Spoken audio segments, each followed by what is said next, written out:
let's get started. We'll call this meeting to order. This is the June 17th meeting of the Concord City Planning Board. Could we call the roll?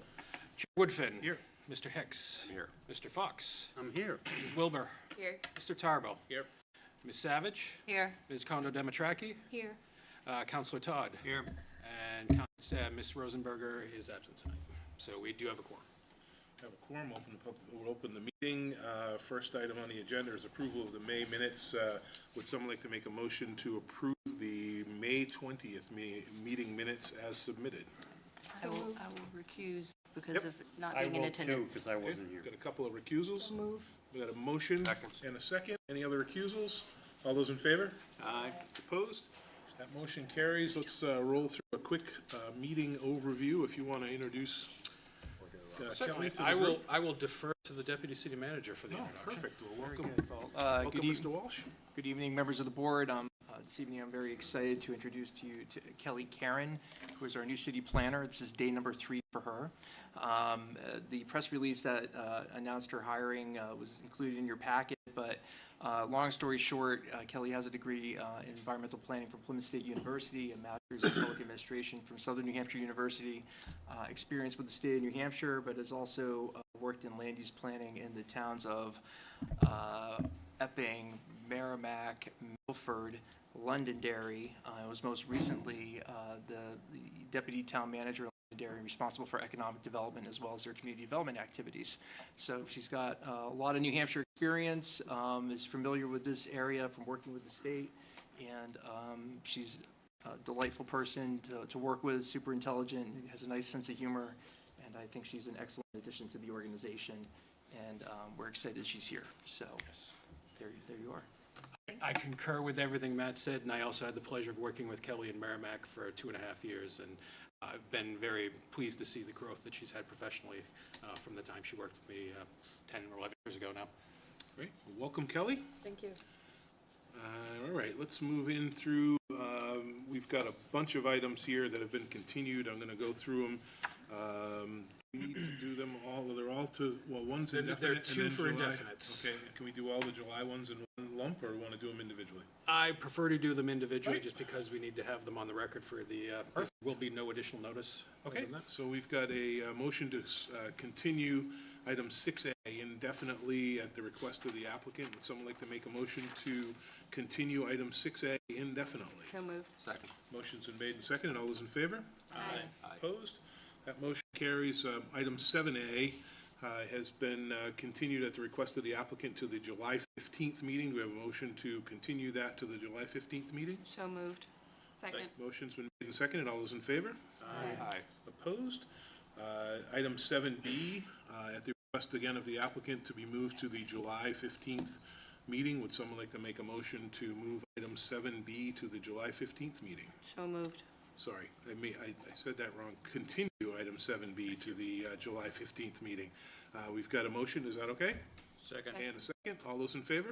Aye. Opposed? That motion carries. Again, item 7C, the request of the applicant to be continued to the July 15th meeting. Would someone like to make a motion to move, continue item 7C to the July 15th meeting? So moved. Motion's been made and seconded. All those in favor? Aye. Opposed? That motion carries. Item 7D, again at the request of the applicant to move to continue to the July 15th meeting. Would someone like to make a motion to continue that to the July 15th meeting? So moved. Second. Motion's been made and seconded. All those in favor? Aye. Opposed?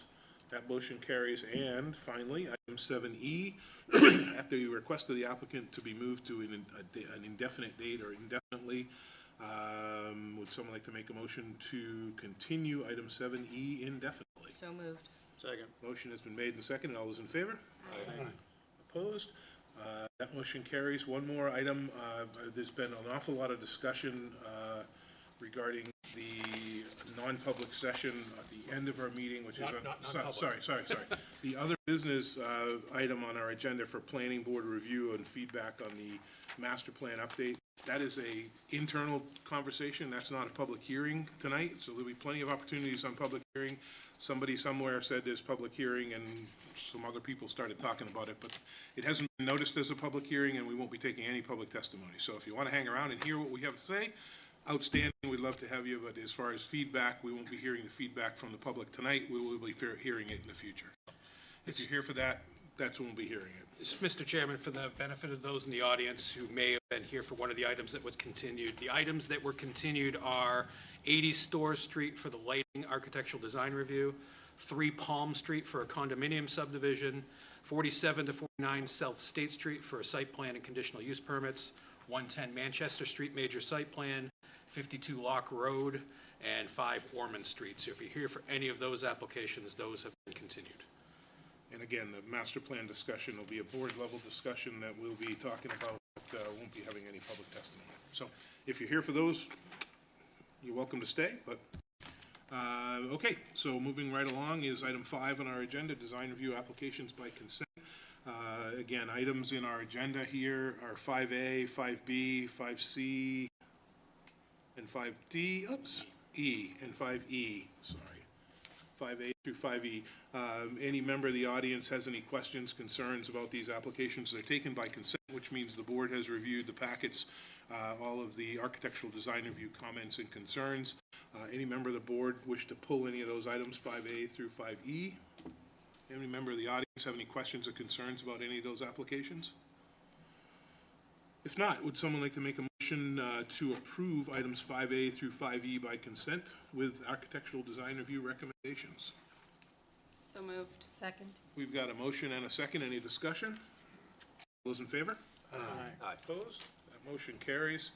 Moves us on to item 6 in our agenda, design review applications. It's already continued. Which has been continued, so we'll scratch that off my list. Item 7, then, we'll move on to site plans, CUPs, public hearings, and I'll let you tell me where we go. We go to 7F to start. 7F, whole next page. All right, let's read 7F into the record. Is the applicant here for 5 Thomas Street? Yes. This is North Engineering LLC on behalf of ZV Investments LLC requesting minor subdivision approval for a 2-lot subdivision at tax map 631Z Lot 19 addressed as 5 Thomas Street in the High Density Residential District. In addition, as part of the application, the applicant is also requesting 2 conditional use permits pursuant to section 28711F driveway separation alternatives to allow multiple driveways within 166.35 feet of frontage where 250 feet would normally be required, and section 287G driveway width reduction to allow a 22-foot wide 2-way driveway where 24 is required. Okay, so there is a determination of completeness component with this. Staff has determined the application complete, not a development of regional impact, and set to open the public hearing. Would someone like to make a motion to find the application complete, not a development of regional impact, and open the public hearing? So moved. Second. Motion's been made and seconded. All those in favor? Aye. Opposed? That motion carries, so we are open for the public hearing. If we could get a quick staff update. This application, as I mentioned, is subdividing a new lot for a single-family residential use, while the existing 3-unit building remains on the parent parcel. Did you lose the, you want to give him a hand, Alec? I don't know how to do it. It does reset each time. Sorry about that. The applicant received multiple variances to allow for the various nonconformities for the lot that will remain with the 3-unit building, but also per the newly adopted zoning language that was recently adopted by the City Council, other nonconformities are allowed to be handled through conditional use permits, those being the driveway separation and the driveway width. The board is probably familiar that the site was previously conditionally approved for a further multifamily use in 2023. And our recommendation is that the conditions of, that as a condition of approval for this subdivision, that application be withdrawn and a license to use a portion of the Thomas Street right-of-way for parking also be rescinded as well. One of the major benefits we see of staff with this application is the removal of a 5-bay garage that encroaches on the property to the north that has almost a 60-foot wide driveway, and this will significantly improve access management along that stretch of Thomas Street. You've already determined the application complete, not regional impact. We recommend following the public hearing, granting conditional approval per the staff memo. Outstanding. See, you guys thought 7F, you'd be here till 8 o'clock, 9 o'clock before you get up, and here you are. We had to pull some serious strings to make this happen. 7:09, and you're already sitting at the table. welcome to the table. If you could state your names for the record. Absolutely. My name is Jeff Lewis. I'm with North Point Engineering. This is Dan Martin, who is the applicant and owner of the property at 5 Thomas Street. For the record, I'm also a member of the Conservation Commission here in Concord. I'm not here in that capacity tonight. I'm here in my professional capacity representing the applicant. As Mr. Thompson mentioned, this project was before the board. Some of you may remember several years ago, Dan. Vividly. Remember it vividly. Right. Quick recap, Thomas Street, you may not know where this is, but you drive by it every day probably. It is right here on the corner of Hazen Drive and Loudon Road, although it's accessed off of Thomas Street, which is a short dead-end road here, residential neighborhood, which is accessed off of Prescott Street here, and then Ormond Street here. So that's how you basically get to the property over here. It's a dead end right here with a turnaround at Loudon Road. This is just a zoomed in aerial. This is a subject parcel right here, 5 Thomas Street. It's about 3/4 of an acre. As I mentioned, it is a residential neighborhood out there. It's predominantly single family. All these houses across the street are all single family lots. There is a 2-family directly adjacent to it to the north. Several years ago, we were here looking to expand the multifamily component of this project. It's an existing 3-family, and Dan was looking to expand that to 9 units, which is what is allowed in the zoning district, is 9 units for density. So we were successful getting a handful of variances and approval from the planning board back then. However, that project has not come to fruition over the last few years, primarily due to increasing site costs, infrastructure costs, which don't seem to be decreasing anytime soon. So Dan has made the decision to let that approval lapse and go to his Plan B option here, which was to subdivide off this parcel to create a buildable lot, a single-family buildable lot on the north end of the parcel. So this is the plan that we're advancing now. It's quite simply carving off a lot that meets all zoning requirements up here. It's just over a 10,000 square foot lot. There is a existing 6-bay detached garage on that lot, which is part of the overall parcel right now. That is a extremely non-conforming structure. It's well within the front setback. It goes over the property line to the north. It's got a very wide driveway entrance here off of Thomas Street. So that will be obviously be coming down as part of this. So we'll be removing that non-conformity completely. There's also a little bit of cleanup work that's happening. Some of the existing driveway and parking area for the multifamily, it falls right in this area.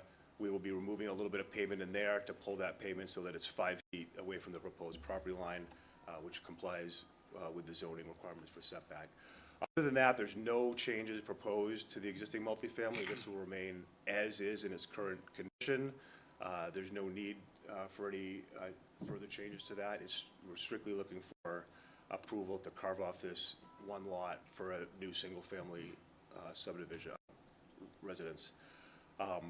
A few things, as Mr. Thompson mentioned, we do have some conditional use permits associated with this request. They're all associated with existing nonconformities on the existing 3-family building. By way of, because this property is being subdivided, the non-conforming status of the existing structure is losing it's losing its grandfather status because we're changing the configuration of the lot. So we're required to address all those and either bring the site into conformity or obtain the necessary relief from the ordinance and regulations. So we did go before the zoning board earlier this month, and we received 6 variances associated with nonconformities having to do with setbacks and driveway widths and stuff like that. So we got through that task. However, 4 of the nonconformities are items that the planning board can address through conditional use permits. So we do have those 4 conditional use permits, which are, I think, pretty straightforward. We're asking for a driveway width reduction. The existing driveway is only 22 feet wide. It's been existed like that for decades. The requirement in the zoning ordinance is for 24 feet. So we're asking to the planning board to grant that conditional use permit to allow us to have a 22-foot driveway instead of a 24-foot driveway. There's a requirement in the zoning ordinance that in order to have multiple driveways on a lot, you have to have a certain amount of frontage. In order to have 2 driveways on a lot, you'd be normally required to have 250 feet of frontage. We only have 166 feet on this proposed lot. We'd like to keep the 2 driveways and not have to eliminate one, so we think that that's a reasonable conditional use permit request so that we don't have to change site configuration to this existing building. There's a requirement, believe it or not, for a perimeter buffer for multifamily buildings. It normally applies to new development. It's based on the height of the building. This is a 3-story building, which would normally require a 75-foot perimeter buffer. We had actually requested a variance from that because it's in the zoning ordinance. However, the city council just within the last 30 days or within the last month, earlier last month, revised the zoning ordinance and allowed that to be a conditional use permit granted by the planning board. So rather than seeking a variance, we're now here asking the board for a conditional use permit, basically to allow us to not have that buffer requirement for this existing condition, which has existed forever without a buffer. Just so you're aware, a 75-foot buffer on this lot, the lot's only 140-something feet wide, so it would be the entire lot. It would be an undevelopable lot. That is a variance that was granted several years ago by the zoning board as part of the proposed expansion. So we're just asking for a conditional use permit to allow the structure to remain as is. And there's also a requirement for any units on the first floor that have direct access to the outside have a 300-square-foot private yard area. That's something you may see on a lot of new development and new multifamilies that come before the board. However, this existing multifamily, it does have units that do access directly to the outside, 2 of which are on the ground floor. They do not have designated yard areas. The intent is not to change the site plan to accommodate that. So we are asking for a conditional use permit for that as well. So those are the 4 conditional use permits we're asking for, all just to bring the site into compliance in terms of the way it's being used currently. We also have a couple of waivers we've asked for. One of them is the subdivision regulations require underground utilities to all new lots, including the existing lot, if there's existing overhead utilities. Obviously, this parcel is served by overhead utilities in Thomas Street, as are all the other lots on Thomas Street. So we have a waiver request that's twofold: one, to allow the existing house to continue to be served by the overhead utilities that it currently is, and we also would very much like the new lot to be consistent with the rest of the neighborhood. It's really the only infill lot on this road, this dead-end road, and it would be very convenient to allow that to be serviced from the utility pole that's right out front with overhead utilities, rather than having it be the only lot on the street that has underground utilities. So that's one waiver we're asking for. And the other one pertains to usable area.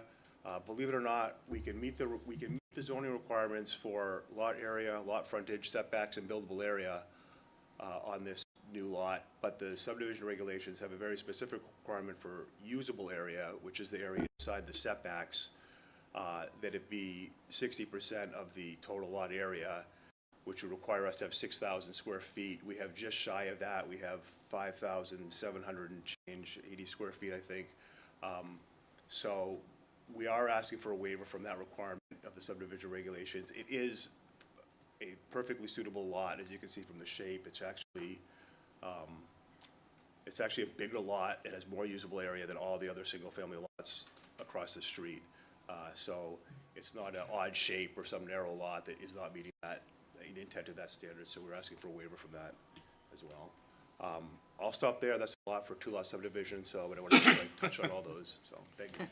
So I do have a question, Jeff. On the only one I have concerns about is the driveway cuts, and we've been pretty consistent in limiting the driveway cuts, even though they're there already in nonconformity, and we've declined and pushed back on the driveway cuts. So looking at the plan, I imagine coming down the one-way street, your first driveway gives you access to all 3 of those parking spots, gives you access to turn around, gives you access to do everything.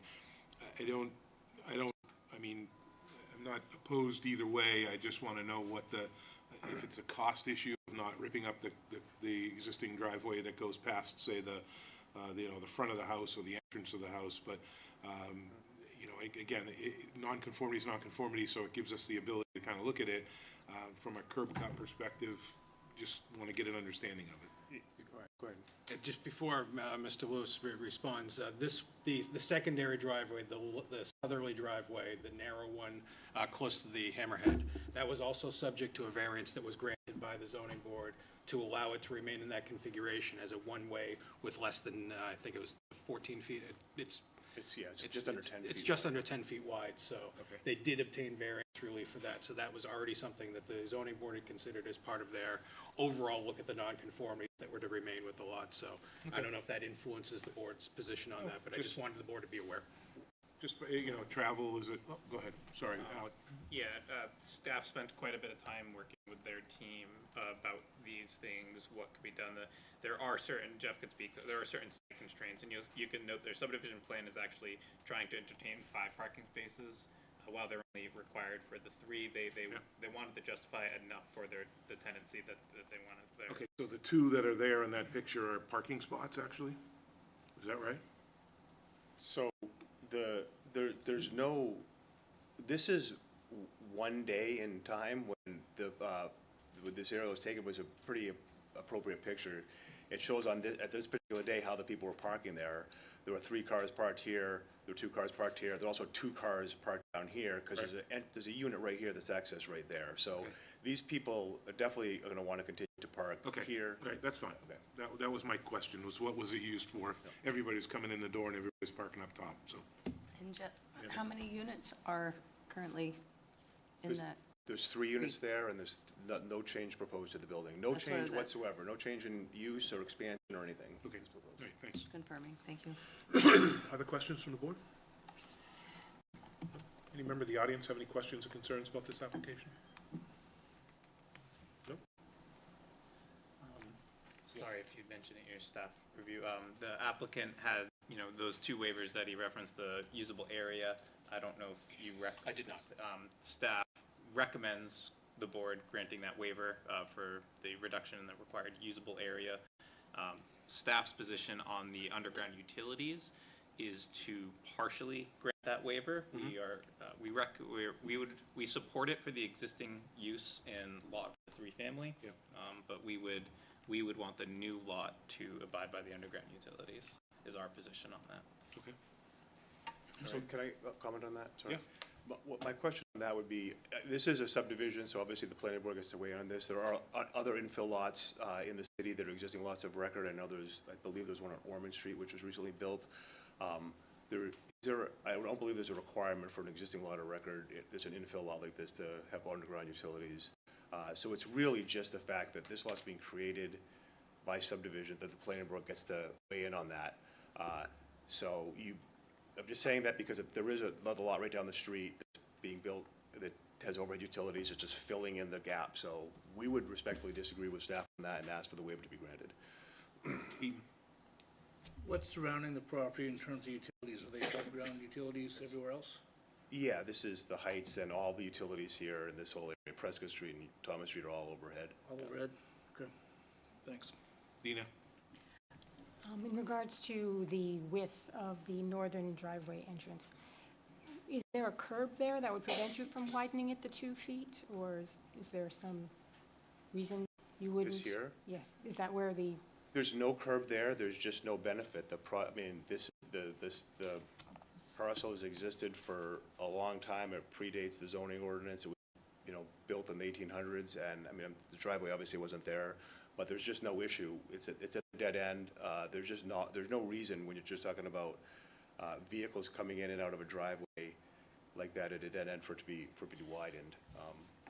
Especially if it's 22 feet. If it were 18 feet or something like that, we might want it might be a safety issue. But 22 feet's pretty reasonable and all you would need for a condition like that, in my opinion. Thank you. All right. Yes, Matt? Sorry, just a quick one. It's nice to see you again. I saw you at the Heritage Commission meeting a week ago or 2. Yep. Just to let you know, the staff report talks about, but I wanted to make sure you understood, Thomas Street's scheduled to be paved this construction season. I don't know exactly when, but it's going to be somewhere between today and probably November. And there's a requirement that once the street is paved, we do allow utilities for new lots, which this new lot doesn't have any. But it'd be really great if you could coordinate with us on when those utilities might go in, your water, your sewer, your gas, because we're going to actually reclaim the roadway. We'd hate to see the roadway cut right after we pave it. So, Okay. yeah. Is there any way of getting a schedule for when it will be done? I think we can get you that, yeah, but I just wanted to make sure that you were aware of it, and it'd be I'd wonderful if heard we of could it, move quickly, So yeah. good. Yeah. Yeah, I'd love to accommodate that and get those utilities in beforehand, so. Likewise. Yes. Yep. Is there any moratorium on it? I know There this, will be once it's paved. Yeah, there's a moratorium once it's paved. There is a provision for new lots, but the thing is, there is a triple damage fee to the street if you cut it after it's paved. So it's like $15 a square foot is the fee instead of $5. So we definitely want Behooves you take to care do of it now. before the road is Sooner is paved. better than later. Absolutely. There's no reason to spend more money than you need to. Yep. Okay, Yep. fair enough. thank you. So let's hop back to underground utilities and discuss that a little bit. Thoughts from the board? Again, I mean, different in a couple areas, but I know we've enforced the underground utilities a lot. Eden? I just don't see it being, it seems weird to have two lots in a neighborhood that's otherwise got overhead utilities to require them to go underground. It doesn't fit in, it comes at a huge expense, and to the extent we have the ability to waive it, I'm inclined to push the waiver on that sort of an issue. Okay. Any other thoughts, concerns? Just a question. Paige. What's the benefit to the city to have the utilities underground for this one particular lot? It's prettier. No, I'm not answering for the city. I'm just answering for, it's been generally in the past, everything that we've been doing for new development is. The goal is ultimately for, it helps, you're less likely to end up with an outage due to a downed tree or anything Resiliency like that. kind of a thing. It's a lot of it is for, winter conditions and making sure that we reduce the potential for outages in our new developments. Okay. So you need another pole? Another You need pole? you need a pole to service the. No, I don't know there's a It would pole. service it off the existing pole? That's what we think, yeah, yeah, yes. Okay. Any other questions, concerns? Eden? If it does go underground, do you need another pole to bring it down from, or will You you go go down? down to a off? pad. I don't know the answer to that. That's a good question, though. Yep. Okay, anything else from staff? Got another one? Yep, Last question. sir. yes, Would Tina. the one pole service both lots? Well, one of the lots is already serviced by a pole, overhead, so the existing structure has overhead utility that comes from this pole right here. There's another existing utility pole right here, right near the property corner, that should be suitable to go to the new house, so. Okay. All right, so, any other questions? Did I close the public hearing? I don't think you did. I did not. Any other questions from the audience? No? So we'll close the public hearing. Thank you very much for your testimony. Okay, so let's look in our packet here. So first up is findings of fact, adopting the findings of fact, including the information that's presented in your staff reports, the applications, the applicant's submission materials, and the testimony we heard here tonight. We'll use as our findings of fact. And first up is the 9.2 is to grant the conditional use permit, section 28711F for driveway separation alternatives. Would someone like to make a motion to grant that conditional use permit as outlined? So moved. Second.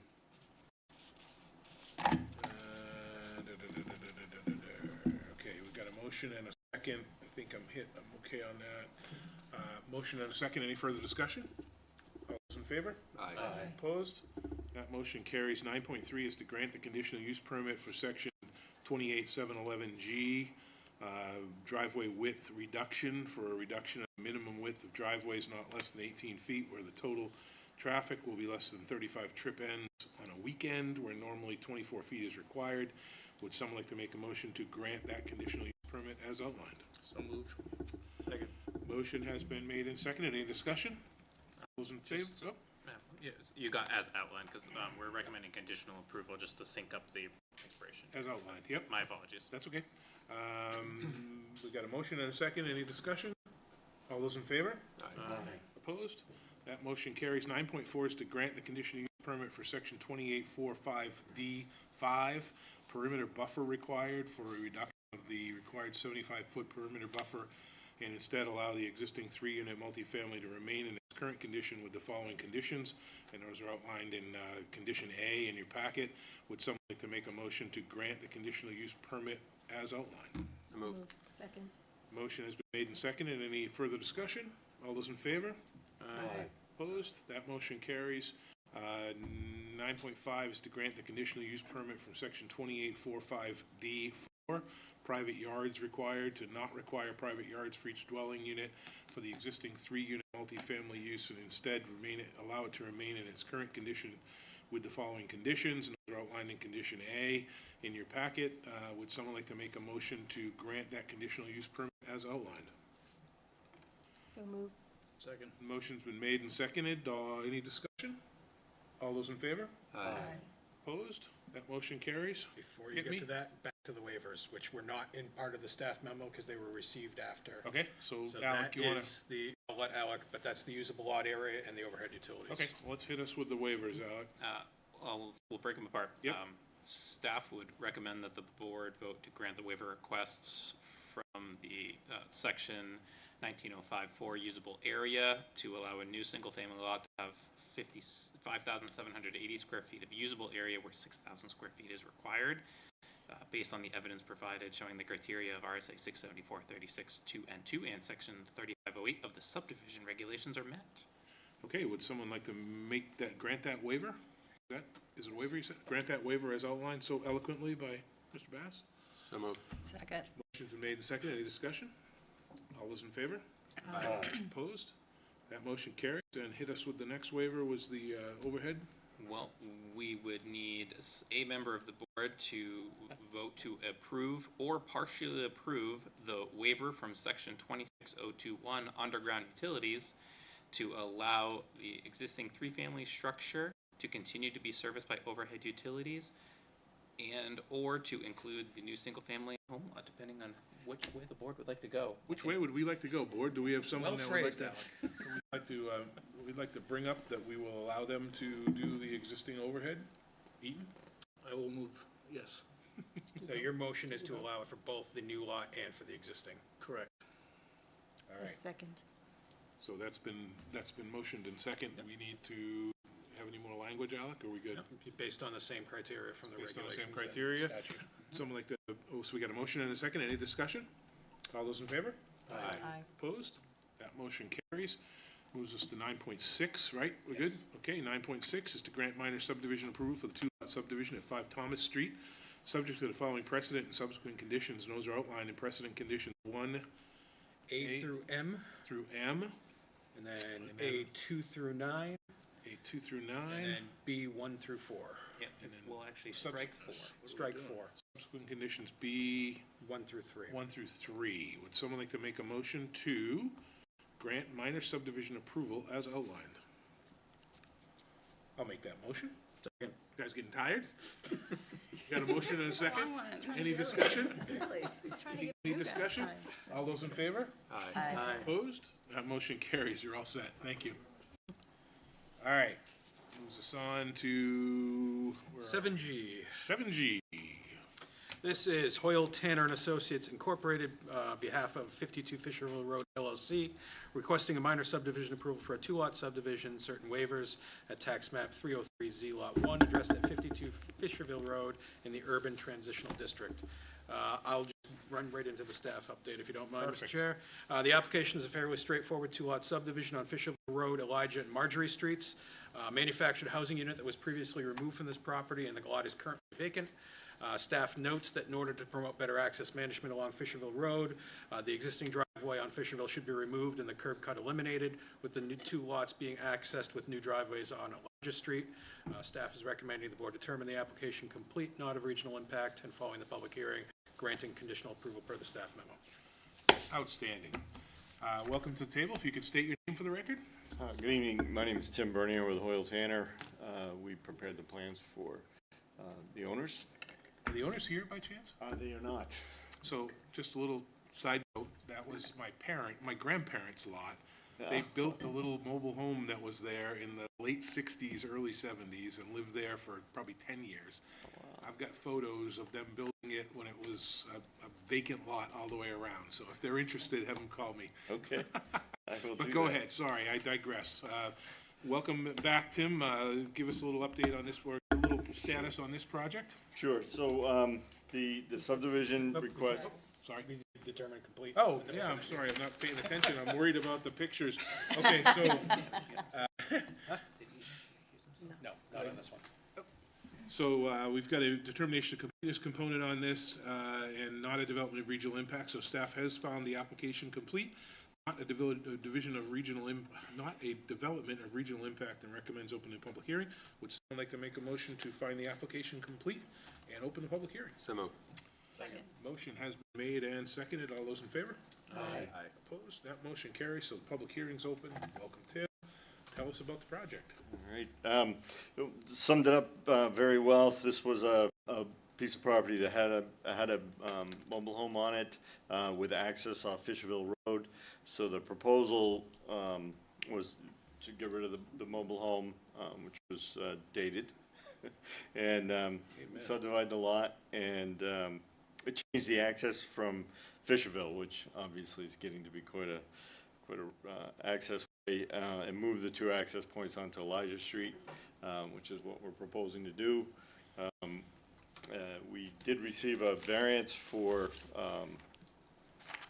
lot size, and we are requesting a waiver for the usable lot area rectangle, not the area itself, just the rectangle. The lots are just shy of 100 feet wide, so with a building envelope of over 74 feet. So very buildable lots, with good access, very few conditions. Is pretty straightforward. One waiver. The conditions, we've been through them, they're all fine. So it's pretty straightforward. Okay, great. Any questions from the board on this application? Matt? So just briefly, so the driveway is coming off Elijah Street and not Marjorie, is that because of the width? Correct. So, and one of the conditions is to place curbing, to put the curbing in and reconstruct the driveway, and so, reconstruct the sidewalk, sorry. So the driveway's completely gone. Thank you. Any other questions? Member of the audience have any questions or concerns about this application? I have one question. Not in the audience. Hold on a sec. No? Okay. Amanda? Thanks. Yeah. You weren't paying attention when I asked. Oh, well, I was looking at this because what made me think is, so the lots, changing the curb cut to be on Elijah Street, and instead of, so the new, would there be, so a new building would go, so Before the you go side too of far. the side of the house would be facing Fisherville, right? No. Well, if there's a house, we It don't know. depends. The board has no jurisdiction over how the house is placed on the lot. So you get where I'm going. It's like when you see a side of a house facing the major street instead of, anyways. Yeah, and you can even note the driveways there are potential, that they've demonstrated that driveways can be placed that are conforming to our regulations. That, you know, that it could shift, you know, come when a building permit is submitted. Okay. Okay, I no, was good getting point. ahead of No, but good point. plan. Good point. but- Okay. We didn't have any questions from the audience. Any other questions from the board? If not, we'll close the public hearing. Thank you, Tim.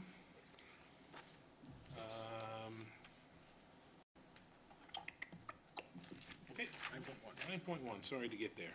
So again, adopting our findings of fact, which is the information in the staff report, the information that the applicant provided tonight as our findings of fact. We will move on from there and go right to 9.2, is to grant the waiver request below for the listed sections of the subdivision regulation based on the evidence provided showing that the criteria RSA 674-36-2N and section 3508 of the subdivision regulations are met, which is a usable lot. Would someone like to make a motion to grant the waiver outlined, grant the waiver request as outlined? So moved. Second. Motion is made and seconded. Any discussion? All those in favor? Aye. Opposed? Motion carries. And 9.3 is to grant minor subdivision approval for the two-lot subdivision at 52 Fisherville Road, subject to the following precedent and subsequent conditions, and those are outlined in precedent conditions. 1A through D, and 2 through 8, and then B 1 through 4. As a subsequent condition. Would someone like to make a motion to grant minor subdivision approval as outlined? So moved. Second. Motion has been made and seconded. Any discussion? I have a Yes. silly question. For some reason, is there a hydrant anywhere there? I don't see a Is there hydrant. a hydrant anywhere there? Because when it was just the mobile home, it didn't really matter that there was a hydrant, but now Sure they're there's putting one another somewhere. home I'm there. sure there's Near one Fish somewhere. Hill on Water Street, there's, I'm looking at the legend. I don't see, can't be far. can't be far. Across the street on Fishville Road, there is a hydrant. On Fisherville Road? Right across Fisherville, yeah. Oh, I see it. Okay. Okay. Okay, we got a motion and a second. Any other discussion? All those in favor? Aye. Opposed? That motion carries. You're all set. Thank you very much. Before we go to 7H, is this Eaton where you have your conflict? I am conflicted. Alan Johns is a client of our All right. firm, so. So we'll recognize that Eaton Tarbell is hopping out on this in a conflict with a client, and we will appoint Leon Lafreniere as a full voting member for this next one. All right, which is Hoyle Tanner and Associates, Inc., Johns Trust, and Allen B. Johns Trust, requesting minor subdivision approval for a two-lot subdivision and certain waivers. Tax map 1413P, Lot 28, addressed as 23 Coral Street in the Urban Commercial District. Again, this is a two-lot subdivision, which seems to be the theme of the night, creating individual parcels for the two single-family homes that have been sharing the same lot since being constructed in 1890. The zoning board recently granted variances to allow the subdivision and the various multiple nonconformities that result to be permitted. An access easement will be necessary for the shared driveway that will be partially located on each lot, but otherwise, staff is recommending the board determination application complete, not of regional impact, and following the public hearing, granting conditional approval per the staff memo. There are not a lot of streets in the city of Concord that I don't know of, and Coral Street is one of them. So. Had to look it up twice to make sure I knew where exactly where it was. It's short and small. Short and fine. So we do have a determination of completeness component on it. Yeah, I didn't have anything to add to the other one, so I'm on it. I'm on it on this one. So we've got a determination of completeness component. Staff has determined the application complete, not a development of regional impact, and recommends opening the public hearing. Would someone like to make a motion to determine the application complete and not a development of regional impact? So moved. Second. Motion has been made and seconded. All those in favor? Aye. Opposed? That motion carries. Public hearing is open. Welcome to the table. If you could state your names for the record. Tim Bernier from Hoyle Tanner. Alan Johns of Johns Trust. Great. Well, tell us a little bit about this project. Pretty straightforward. This is one of those situations where there are two houses on one lot. It's been that way for a very long time, since 1890. And it's been rental property, and it's time for it to be owner occupied. They're completely autonomous houses. They have all their own services. They only share a driveway access. They have their own parking areas behind the houses, but they share the driveway, so there was a driveway easement to continue that use. Very straightforward. We did get a variance for lot size and setbacks because we have existing houses. Pretty much and- all the nonconformities were permitted by the variance to continue. Right, so the houses, everything's existing. We are asking for waivers for municipal utilities because everything's there. We're not proposing any new construction of any kind. Monumentation, we're just asking for a waiver. The driveway, the property line's going right down the center of the driveway. So rather than put a granite bound where we have to dig up the asphalt and put a granite bound, and we're just asking to put a pin in to mark that front lot corner where a granite bound is normally required. And then the usable area rectangle also, which is common for this type lot. We reviewed the conditions of approval. We did notice that the engineering department recommend that we consider replacing the services at some point because they're very old, but also noted that there's a moratorium on Coral Street until 2028, so we couldn't do them now if we wanted to. Alan's owned the property for 17 years and never had a problem with either the sewer or the water, so I think they were in pretty good shape. Okay. All right. Questions from the board? No? Any member of the audience have any questions or concerns about this application? All right, we'll close the public hearing. It's not very often you get two and you get them quick and easy, right? You guys are on fire tonight. Jeez, it's not us. Oh. Jinx it. It's not us. Yeah, you didn't say that. It's a good application, and it's everything's here. So, okay, again, thank you, guys. 9.1 is using our findings of facts. We'll adopt the findings of facts, which include the staff reports that we have, the submissions of the material from the applicant, and the riveting testimony we took earlier. We'll use those as our findings of fact and move right into the waiver piece. We've got 9.2 is to grant the waiver request below for the listed sections of the subdivision regulations. And those are outlined in A, which is section 120810 for municipal utilities, section 19042 for monumentation, and section 19054 for usable lot area rectangle. Would someone like to make a motion to grant the waiver request as outlined? So moved. Second. Motion is made and seconded. Any discussion? All those in favor? Aye. Opposed? That motion carries. 9.3 is to grant minor subdivision approval, excuse me, for the two-lot subdivision at 19 to 23 Coral Street, subject to the following precedent and subsequent conditions. So it'd be 1A through G, and A2 through 9, and then subsequent conditions B1 through 4. All right, Kelly, you paying attention to that? Because that's, that's my one. Swing it over to Tim. Tell me what the precedent and subsequent conditions are. Okay, make sure. All right, so as so eloquently outlined there, again, 9.3, would someone like to make a motion to grant the minor subdivision approval as outlined? So moved. Second. Motion has been made and seconded. Any further discussion? All those in favor? Aye. Opposed? That motion carries. That moves us right along. Thank you, guys. You're all set. Have a great night. And moves us on to item 7J. 7I.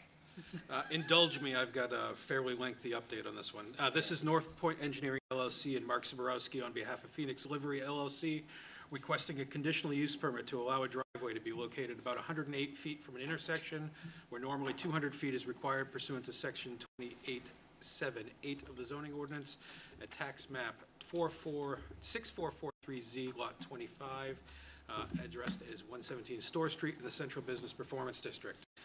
This is a conditional use permit, not a site plan, to allow a proposed driveway to be located, as I mentioned, 108 feet from the Dubois Avenue intersection. Concord Craft Brewing has traditionally utilized a loading space located on the adjacent parcel to the north, which is owned by Lowe and Dubois Realty LLC for their deliveries associated with the craft brewery operation that's been operating since 2015. In recent months, the abutting property owner, failed negotiations to maintain the existing driveway and loading usage of the property, has prohibited the use of that loading space, leaving Concord Craft without a direct means of accepting deliveries to their building. Directly in front, to the east of the building at 117 Store Street, is a parcel of land owned by the City of Concord. Concord Craft, through their owner, Phoenix Livery LLC, has an existing license agreement with the city to utilize a portion of the city's property for use as an outdoor patio that is used by patrons during the warmer months of the year. This license dates back to 2020. The property owner has approached the city recently requesting a modification to the existing license agreement to allow for loading area and driveway access on Store Street to facilitate deliveries to Concord Craft. The proposed loading space will be a 14-foot-long driveway measured from the back of the sidewalk to the face of the building and does not meet the typical dimensional standards for loading spaces of 1,000 square feet of area. As such, when loading occurs, there will be impacts to the Store Street sidewalk. Given these issues, the amended license agreement includes provisions that, 1, place specific limits on the time of day when deliveries are permitted, and 2, advise the licensee of the potential for ordinance violations blocking the sidewalk during loading activities, which would be subject to violation ticketing. Because the proposed driveway access point is too close to the intersection of Stores and Dubois to the north, they're required to obtain the necessary conditional use permit for the driveway separation prior to the final endorsement of the amended license agreement. Because of the protections that are built into that license agreement that have been negotiated by staff and the city and the property owner, we are recommending that you determine the application complete, not of regional impact, and following the hearing, grant the CUP per the staff memo. Okay, so first up is the determination of completeness. Staff one. Sorry. Chair, you may just want to recognize that member Tarbell is back as a sitting voting member of the board, and alternate Lafreniere is Back to alternate status. Back to an alternate status. Thank you very much, Alex. So for the record, we'll move Eaton on and Leon as the alternate. Thank you very much. Appreciate that. Okay, so again, staff has determined the application complete, not a development of regional impact, recommends open a public hearing. Would someone like to make a motion to find the application complete, not a development of regional impact? So moved. Second. Motion has been made and seconded. All those in favor? Aye. Opposed? That motion carries. Okay, welcome to the table. If you could state your Thank you, names, Mr. state your Chairman. names for the record. Members of the board, my name's Ari Pollock. I'm an attorney with Gallagher, Callahan, and Gartrell. First, want to welcome Kelly to Concord. Nice to see you here. Tim, I hope you have a use for your newfound free time. Should that really occur? Yeah. He probably wants to know why I wear a tie in Concord and not Londonderry. Yeah. I'll tell you later. Later. It's a good story, I'm sure. I'm here with Jeff Lewis from North Point Engineering. Jeff and I are here on behalf of Phoenix Livery, which is the owner of the building that houses Concord Craft Brewery. This really, the CUP application is sort of a small story within a larger story, just as Tim eloquently explained. Just to sort of put a pin on it, Phoenix Livery approached city staff about using the existing licensed patio area for the dual purpose of off-hours deliveries to and from the brewery. The historic garage loading dock on the north side of the building actually has always required traversing the private property of another party, and that permission has not been extended further. And so the owner of the building, the tenant, the owner of the business scrambled to find other alternatives. And quite honestly, this was the best available of those alternatives. And so when we approached city staff, they took it to the city council. The city council obviously was sympathetic to maintaining a well-regarded and popular business, and therefore authorized staff to negotiate and enter into the license agreement that Tim referenced. But there are provisions of the agreement that would allow the city to revoke, to terminate, to decide that this was not either a bad idea in the first place or not working well, and it is best available alternative that we're all going to see if it can function appropriately. So all of that was able to occur, frankly, without planning board involvement. And the one piece of it was that the ordinance requires that driveways be separated by a distance for essentially sight distance purposes, separation, safety, all good ideas, but when you have one truck coming once a day, and in the morning hours, the likelihood of a conflict is even further reduced. And so we appreciate staff's support for the conditional use permit. We did review the staff recommended conditions of approval. It's the shortest list I've ever seen. I appreciate that as well. Because the license covers it. Say again? The license covers it. Yeah, yeah. And I think that's really the bottom line, which is the mechanics of how this will work, the insurance provisions, the protections for the city, some of the construction ideas or issues that need to be resolved. They're well covered in the license agreement, which has now been fully executed. So happy to take your questions, but we can also keep it short. So, anything that impinges on the sidewalk and the public safety is obviously a concern. I've got concerns that whether, it's a political hot button or, we want to approve it because we like the business, and I love the business as well, but by the same token, I don't want, people in a wheelchair having to navigate around a parked car by going all the way back and crossing the street, or walking out into the whatever's left of the parking spot that's around the front. So do you anticipate seeing full-size delivery trucks that are going to go out like the superimposed piece that we saw here? I mean, my concern is exactly the first piece, which is a person coming down the sidewalk in a wheelchair. They're not going to have any place to go. It's a box truck that comes and goes. It's a little shorter than I think what was represented, but nonetheless, this is not a great solution. It's the best available solution. The city's license agreement allows the city to say this isn't working and get rid of it. Nothing here is compromising the city's safety ordinances or sidewalk clearances, and there's even a provision in the agreement that states just that. And so, it's one truck in, unload, load, same truck out, once a day. What we've been told by the tenant is they can do that maneuvering inside of an hour. The window within which that hour can occur is in the morning time frame. The sidewalk will be obstructed to the minimum amount possible. We'll use the smallest truck available, and there is a sidewalk on the other side of the street if somebody simply cannot get by and needs to be accommodated. Okay, and you're gonna jump the curb, is that right? You're gonna leave the curb's gonna be there and they're gonna back right up over the curb? That's correct. Seems like a hokey solution, but I get it. I understand why. So there's no way to load in from the street, pulling it across the common area as well? Frankly, we thought that was worse. We're going to have cars that are parked between the travel lane and the sidewalk and the patio. It's a further distance to traverse. We'd be stopping in a travel lane, which you can see on Main Street is pretty hit or miss. This was an opportunity to get the truck out of active traffic. The sidewalk is an issue. I don't disagree, but this was the best available opportunity. And there's no access, I can't remember, but is there access from Low Ave that comes down that creaky little hill down into that little parking lot area? There is a physical passage. Okay. It is, access, I believe it is the same size as the truck. Yeah, I was gonna say, it's not. And if you throw in any sort of weather, you're done. Yeah, no, I don't think that's a good solution. I just wanted to make sure I recognize the property. I just want to just recognize the staff recommendation. Were it not for the specific language of the license agreement, we would not be supporting this particular arrangement. No, I get it. We have, because it is our property, it is our license, we have the ability at any time and for any reason, and that is the exact language from the license, to terminate the agreement. Yep, no, I get it. I just, again, usually wouldn't get terminated until something happened, and then it's, okay, well, why is it happening? Because we let it happen, so. Okay, questions from the board? Yeah, Councilor Todd. Yeah, just following up on the chair's question. So can you give us a little bit more of a sense of how this is actually going to work? So what time are you anticipating the truck to be delivered in the morning?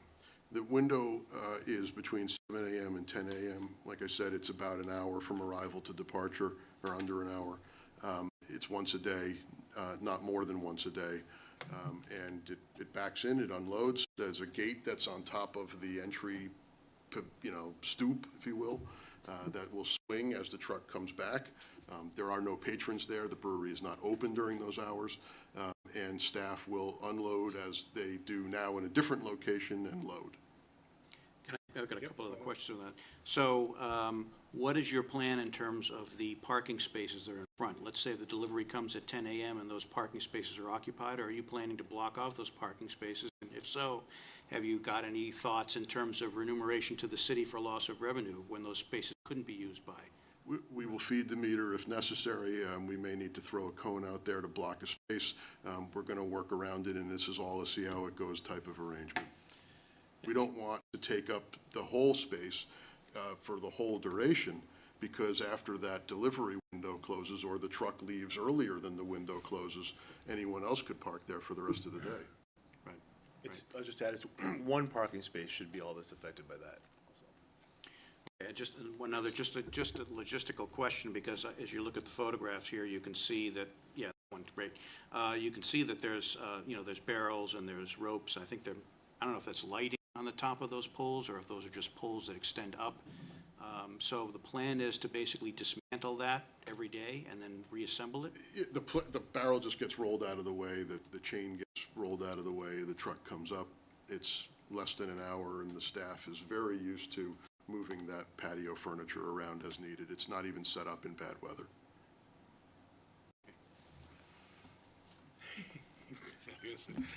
Any other questions from the board? Any member of the audience have any questions or concerns about this application? Nope. Okay, thank you, guys. Thank you. All right.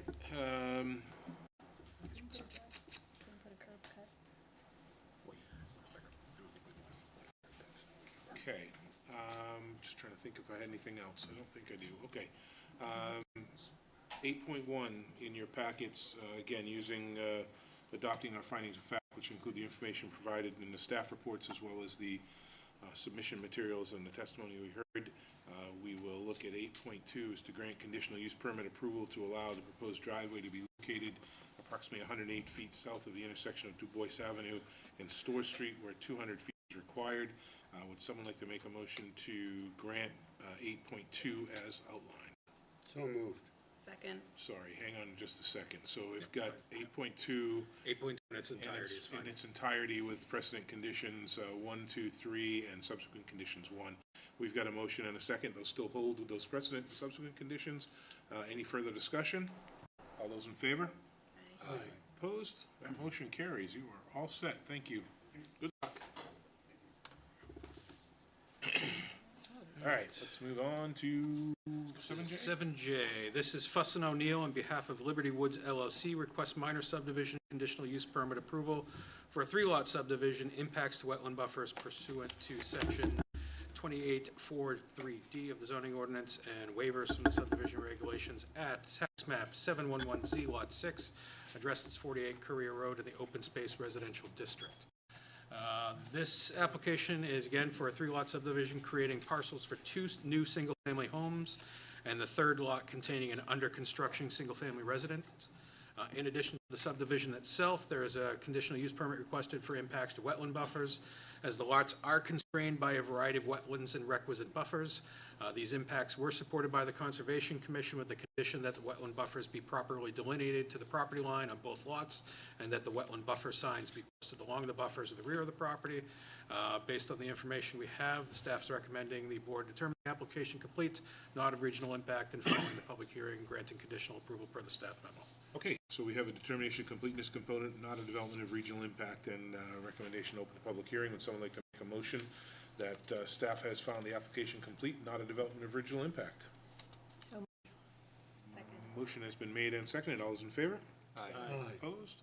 That motion carries. So we open the public hearing. Welcome to the table. If you could state your name for the record. Hi, thank you. My name is Brian Pratt. I'm a civil engineer with Fussin O'Neill in Manchester, New Hampshire. Welcome, Brian. Tell us about this project. Thanks for having us. So this is a 3-lot subdivision proposed at 48 Courier Road. Whoops. Finicky.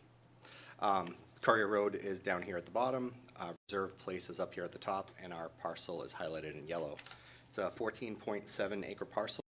And over here on the west side, there was a home that is just about complete right now. That was under construction. The proposal is to subdivide into 3 total parcels: a 2.8 acre, a 3.4 acre, and an 8.5 acre parcel. The zone requires 2 acre minimum. You can see that home under construction is right there. That's the 2.8, 3.4, and then the 8.5 acre lot there. Looking at the topography, it's got some grade change to it. There's a roadside ditch down here along Courier Road, and there are some wetlands in the front, and then there are some wetlands also throughout the site. Will show up a little bit better on some of these other plans. This plan shows the proposed homes and the existing. So that existing home is right here. These 2 proposed homes are in the middle of these buildable lot areas. There's some grade change, so they sit up above the road. So we do have to have some driveways that slope up at around 10%. This plan kind of shows it a little bit better and in color. You can see that's the existing home right there. The green is a wetland complex that runs through the center of the parcel. There is a vernal pool in the middle up here, and then there are some roadside ditch wetlands down here. We do need some wetland buffer impacts. This plan actually shows the driveways for the 2 homes. We did complete some septic designs. We haven't submitted them to the state yet. We're waiting, obviously, to get the approvals here. But the driveways kind of need to meander up the slope a little bit to get up to the buildable area, and then the homes will be kind of built into the slope with drive-unders in the front. In order to treat stormwater, we are proposing an infiltration basin that's down here on the easterly lot. We did some test pits, and that area had some really well-drained, well-infiltrating soils. These are the driveway profiles. So we do have a flat landing in the front for the fire truck. goes up to 10%, and then it gets up to the buildable area in the middle. Very similar driveway for the next one, also same flat area, 10%, then a flat area in front of the, right in front of the driveway, in front of the garage. This plan has the buffer impacts in purple here. Basically, the city has a no disturb buffer around wetlands of 50 feet. However, there's a conditional use permit allowance to for grading, stormwater, and access. So we did cite these driveways in the least impacting alternatives. This one we located in between the two wetland pockets, and we snaked up the hill to try to minimize impacts. We really wanted to protect the wetlands in the back. Those are much higher value, especially that vernal pool. So we did kind of focus everything towards the front to leave larger buffers in the back. This one here does need to cross that roadside ditch, so we do have a wetland impact. We did receive a permit from DES for that for about 500 square feet of wetland impact. And then on this one here, that's where we're putting that infiltration basin. So about 6,000 square feet of wetland buffer impact on one, and 5,200 square feet of wetland buffer impact on the other. We did apply for and receive permits from the DOT. Courier Road is a state-controlled road, so we did get those DOT driveway permits already. We have submitted to DES for the subdivision permit as well. We do expect to receive comments for that shortly. This is the existing home that was constructed on the west. There was some incidental wetland buffer impact that happened during construction that we realized.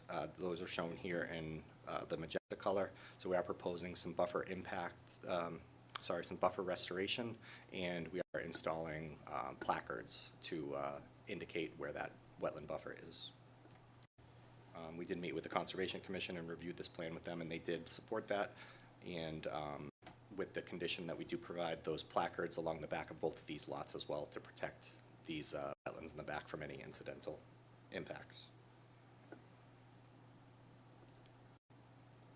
We do have 2 waiver requests. Should I go into the waivers now? Yep. Okay, perfect. The first is for the stormwater separation to groundwater. So I'm going to zoom in on this one. The regulations require 4 feet of separation from the groundwater to the bottom of your infiltration practice. Because this is placed in a sloping area, it's kind of difficult to make that work. There's 2 feet of grade change through the bottom of our pond. So on the upslope side, we have 1.5 feet of separation, but on the downslope side, we have 3.5 feet. So it averages out to almost 3 feet of separation. The 4 feet is typically because of the treatment of salts and sands and pollutants.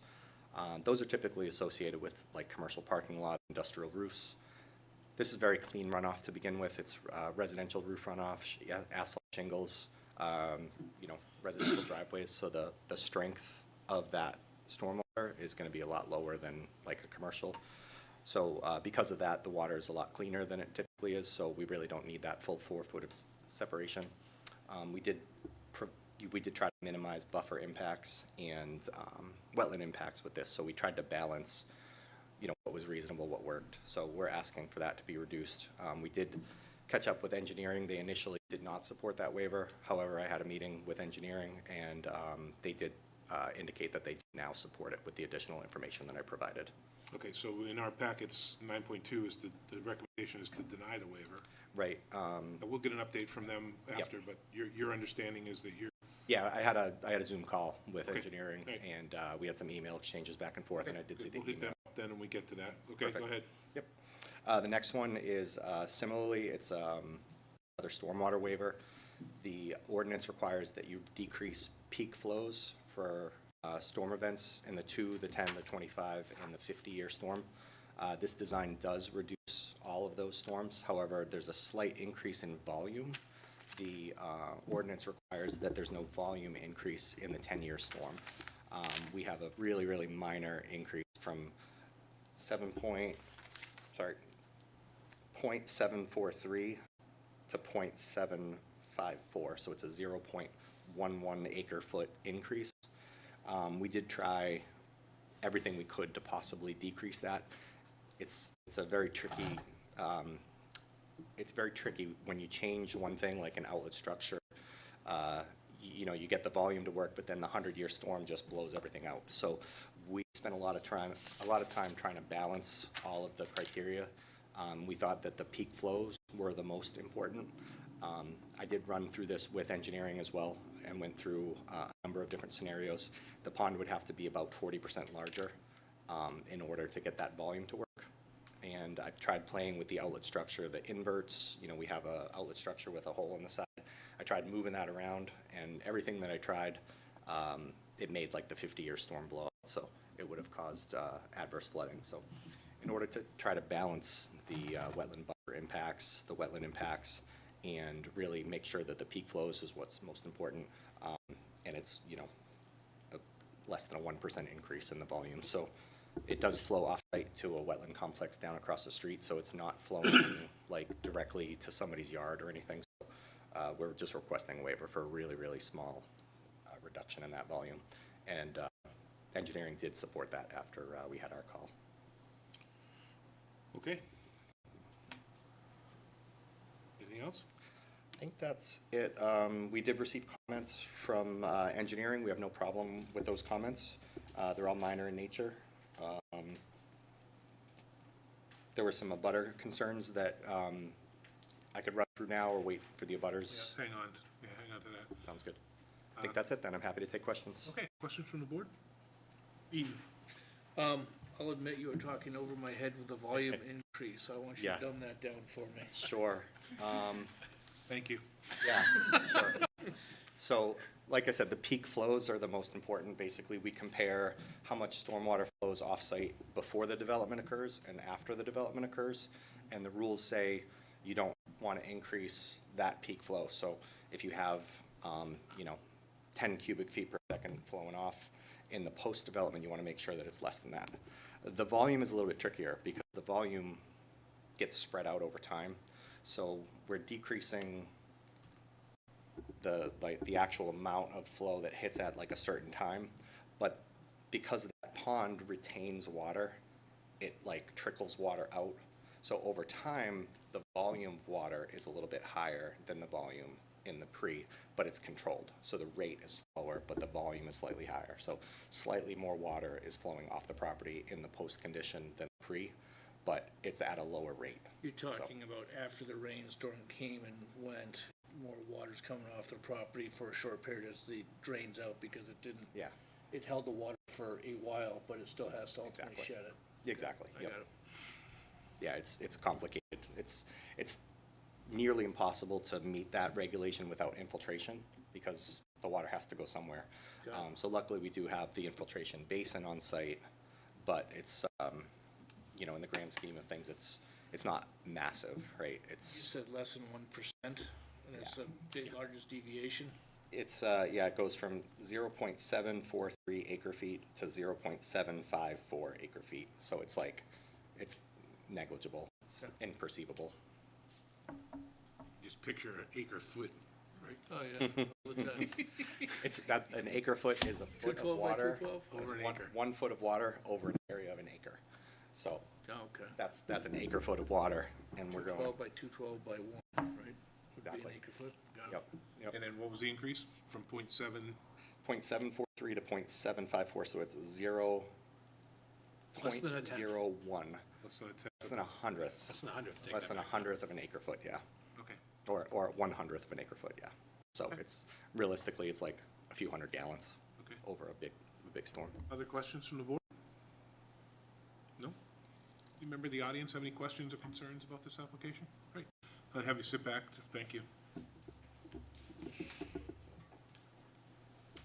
have a sign-in, Alec? Is there a sign-in sheet? There should be a Okay. sign-in sheet. Welcome to the table. If you could state your name for the record.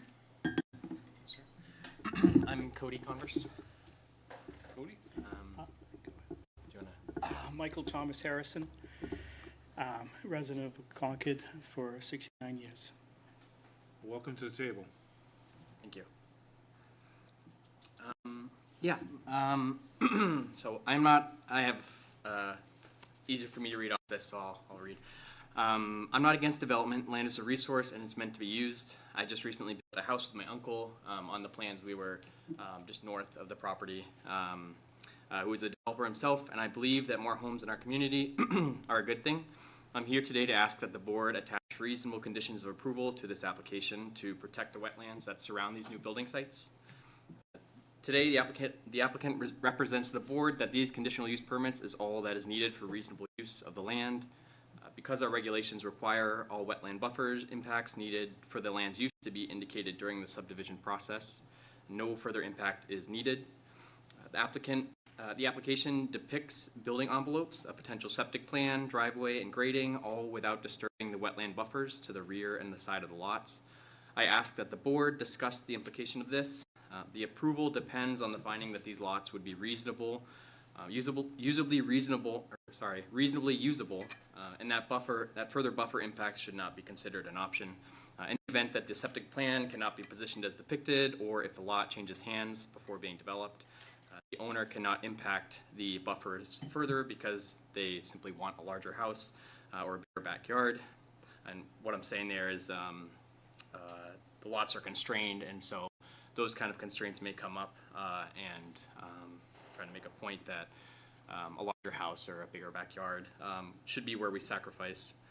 I believe that usually these things should go without saying, but there are 3 facts in front of the board tonight that change that, in my opinion. First, that a significant unapproved impact to the wetland buffer has already happened. B, that these lots are constrained on all sides, with depicted building envelopes being within feet of the setbacks, septic footprint, and wetland buffers. And C, that the function of the wetlands, with their significant vernal pool behind these building sites, rests on the durability of the protective buffers. Given these, I believe that the board should take additional steps to ensure any decision tonight is clear and durable. I'll take each of those facts in turn. On that first point, on the new lot now being built, the house was sited outside the buffer, about 20 feet clear of it. And yet, just constructing it disturbed 2,700 square feet of the buffer through clearing and grading. That's after the fact restoration in front of you tonight. I'm not raising it as a fault. A house placed outside the buffer by a careful builder still ended up disturbing a significant part of it. It demonstrates how tight sloped lots behave once work begins. And it's exactly why these new lots are the place to make sure the protection on paper holds. On the second point, how confined these lots are, I've attached to my written testimony. I don't know if you got them. It's just this shading of the application that just shows how steep these slopes are, how steep these lots are, and the wetland buffers all over the lots. It illustrates how little is left to build on once you account for both, and that the only direction with any room left is toward the wetland. And the third point, why this particular buffer is worth the extra steps, which I developed further in my written testimony. The vernal pool, about 3,700 square feet, is the kind of seasonal water that frogs, salamanders, and turtles depend on to breed because it holds no fish to eat their eggs. The upland buffer is what protects it, and 50 feet is the minimum, not a generous margin. Anything lost off that line comes straight off the protection the ordinance provides. On top of that, the state has flagged this land for the endangered Blanding's turtle on a verified record nearby. The plans do carry turtle protections as required by the state's permit, but they are aimed at the direct wetland buffers, at the direct wetland impact, not the buffers. I have 3 proposals for the board's consideration. First, that the wetland buffers remaining on these lots be recorded as a permanent no-cut, no-disturbance area, both to give better notice to the protection that these buffers provide and to memorialize any decision tonight that if this conditional use permit is approved, these lots are reasonably usable as is. Second, that the wetland buffer markers recommended by the staff and Conservation Commission be placed by a licensed surveyor at the time of the corner pin setting to help ensure clearing and site work stay out of the protective buffer. And lastly, that the building permits for the lots shall include a grading and erosion control plan to provide the planning department with enough detail to ensure the grading with the finalized septic and building plans fits outside the buffers.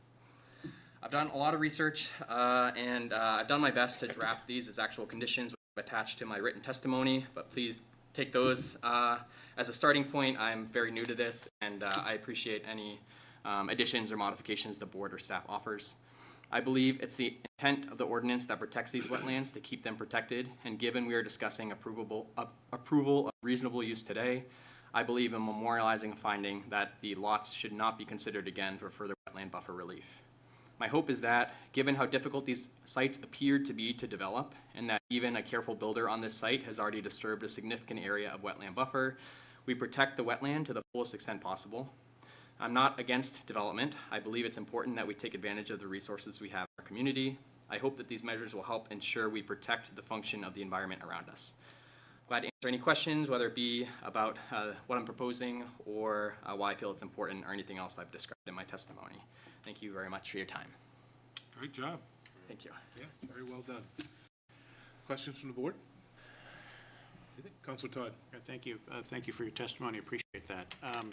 I guess if we had to sum this up, I noticed also that, I believe it wasn't you, but Mr. Harrison, I believe you recently also sent some additional photos, and those were distributed to the planning board, just so you know. I don't think they're in the packet, but we did all get those, and I did.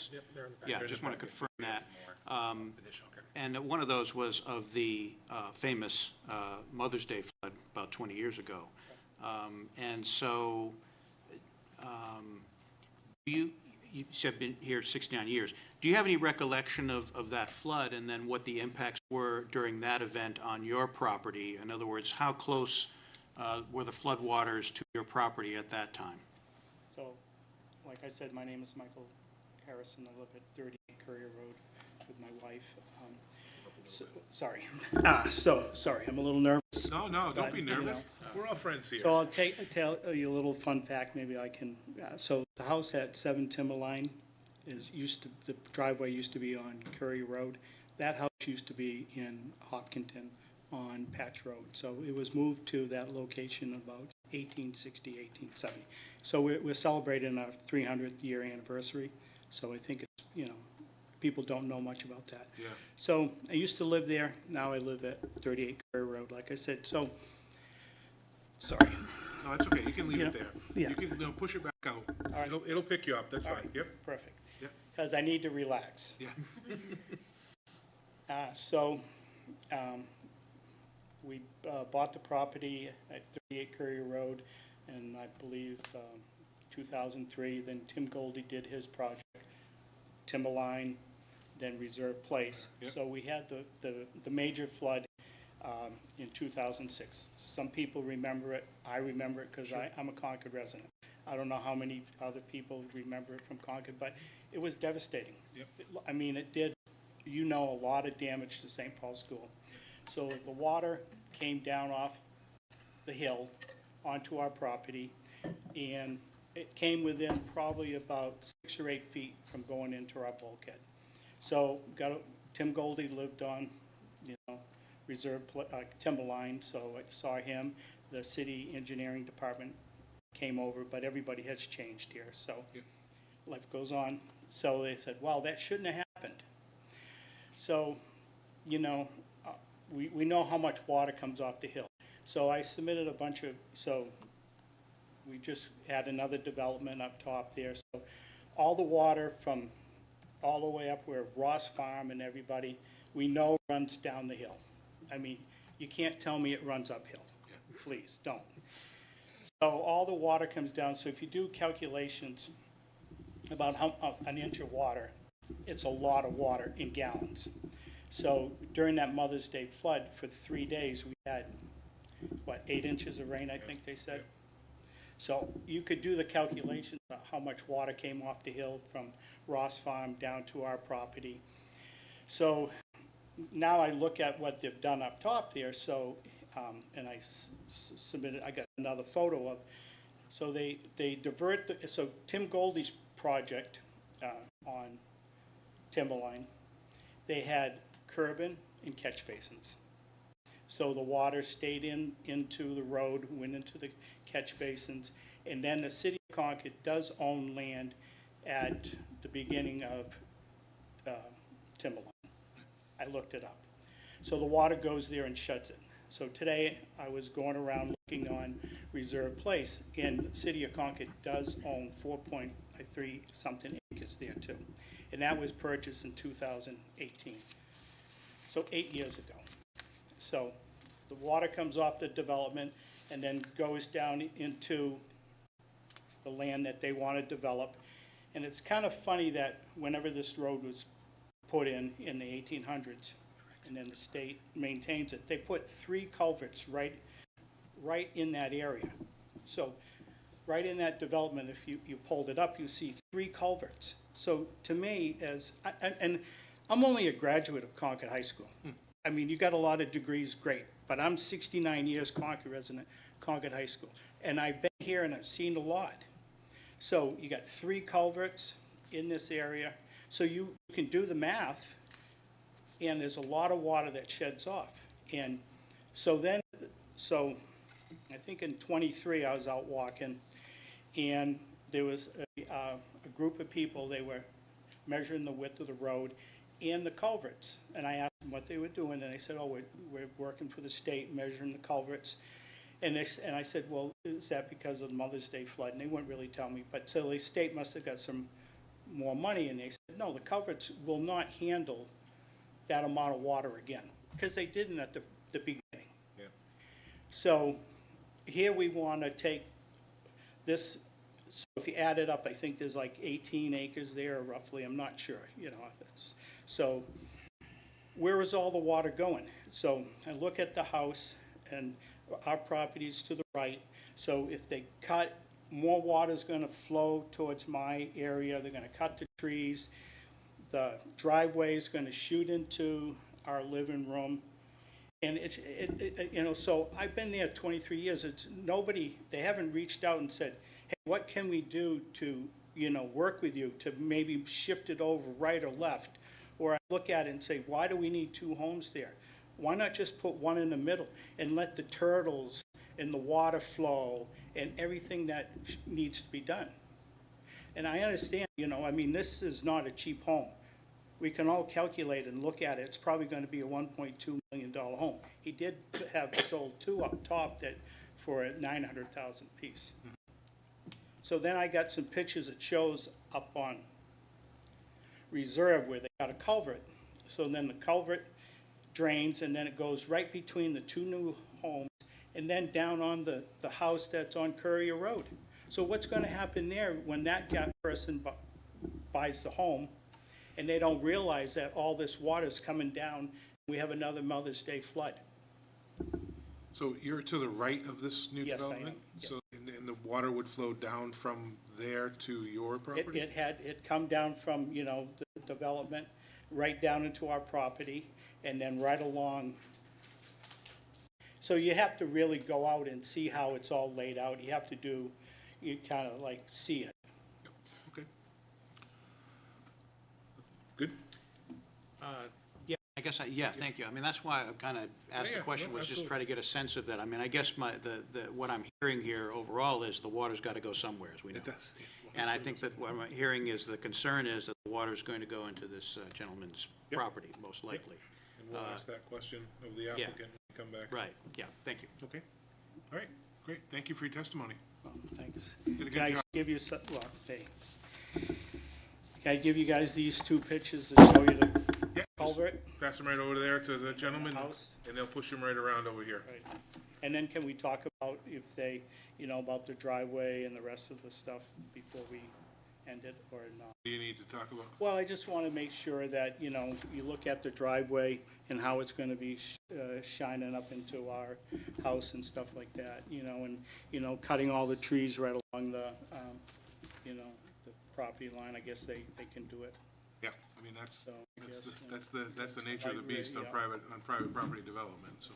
And We'll Alec, ask, thank you for all your help. we'll ask the question, though. Yeah, thank you. Thank you, guys. Thank you for your testimony. Yeah. This might take me a minute. No, you take your time. Hang on just a sec. Do we have any other public testimony? Anybody else?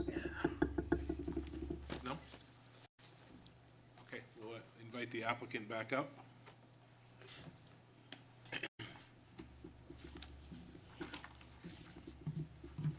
Okay, and I think Alec and Tim, I think all of the public comments made it into the packet, right? The pictures? All except the recent. extra except pictures, the last those 430 letters pictures? comparison Okay. Today, yep. Okay. Those will be added to the end of the minutes. Okay, all right, thank you. Okay, and Brian, so you heard the public testimony, and I guess we've got some feedback as well, so Yep.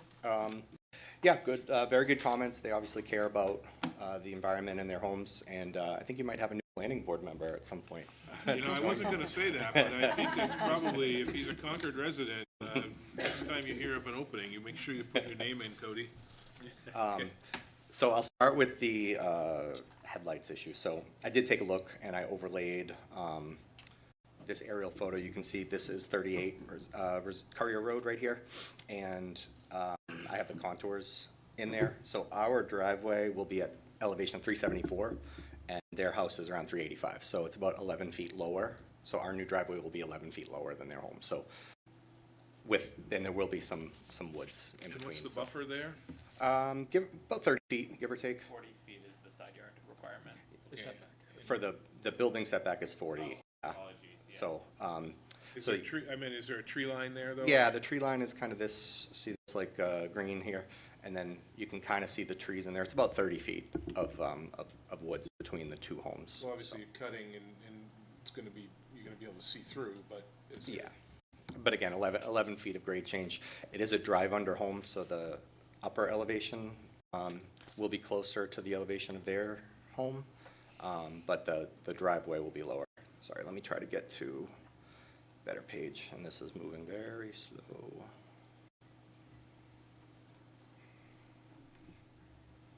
I'm sorry. There it goes. So yeah, our finished floor is 385. So the homes will be at, like, the upper level will be about the same, but because we're a drive under, we're going to be 11 feet lower there. And it's a 10% grade up that hill? Yep, so we have a 2% down and then a 2% up for the first like 45 feet. So there's a flat platform.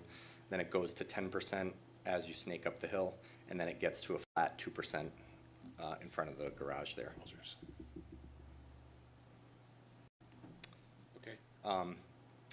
The wetland buffers, we agree, we want to protect those as well. Grading plans, one of the requests was to create detailed grading plans. We have those here.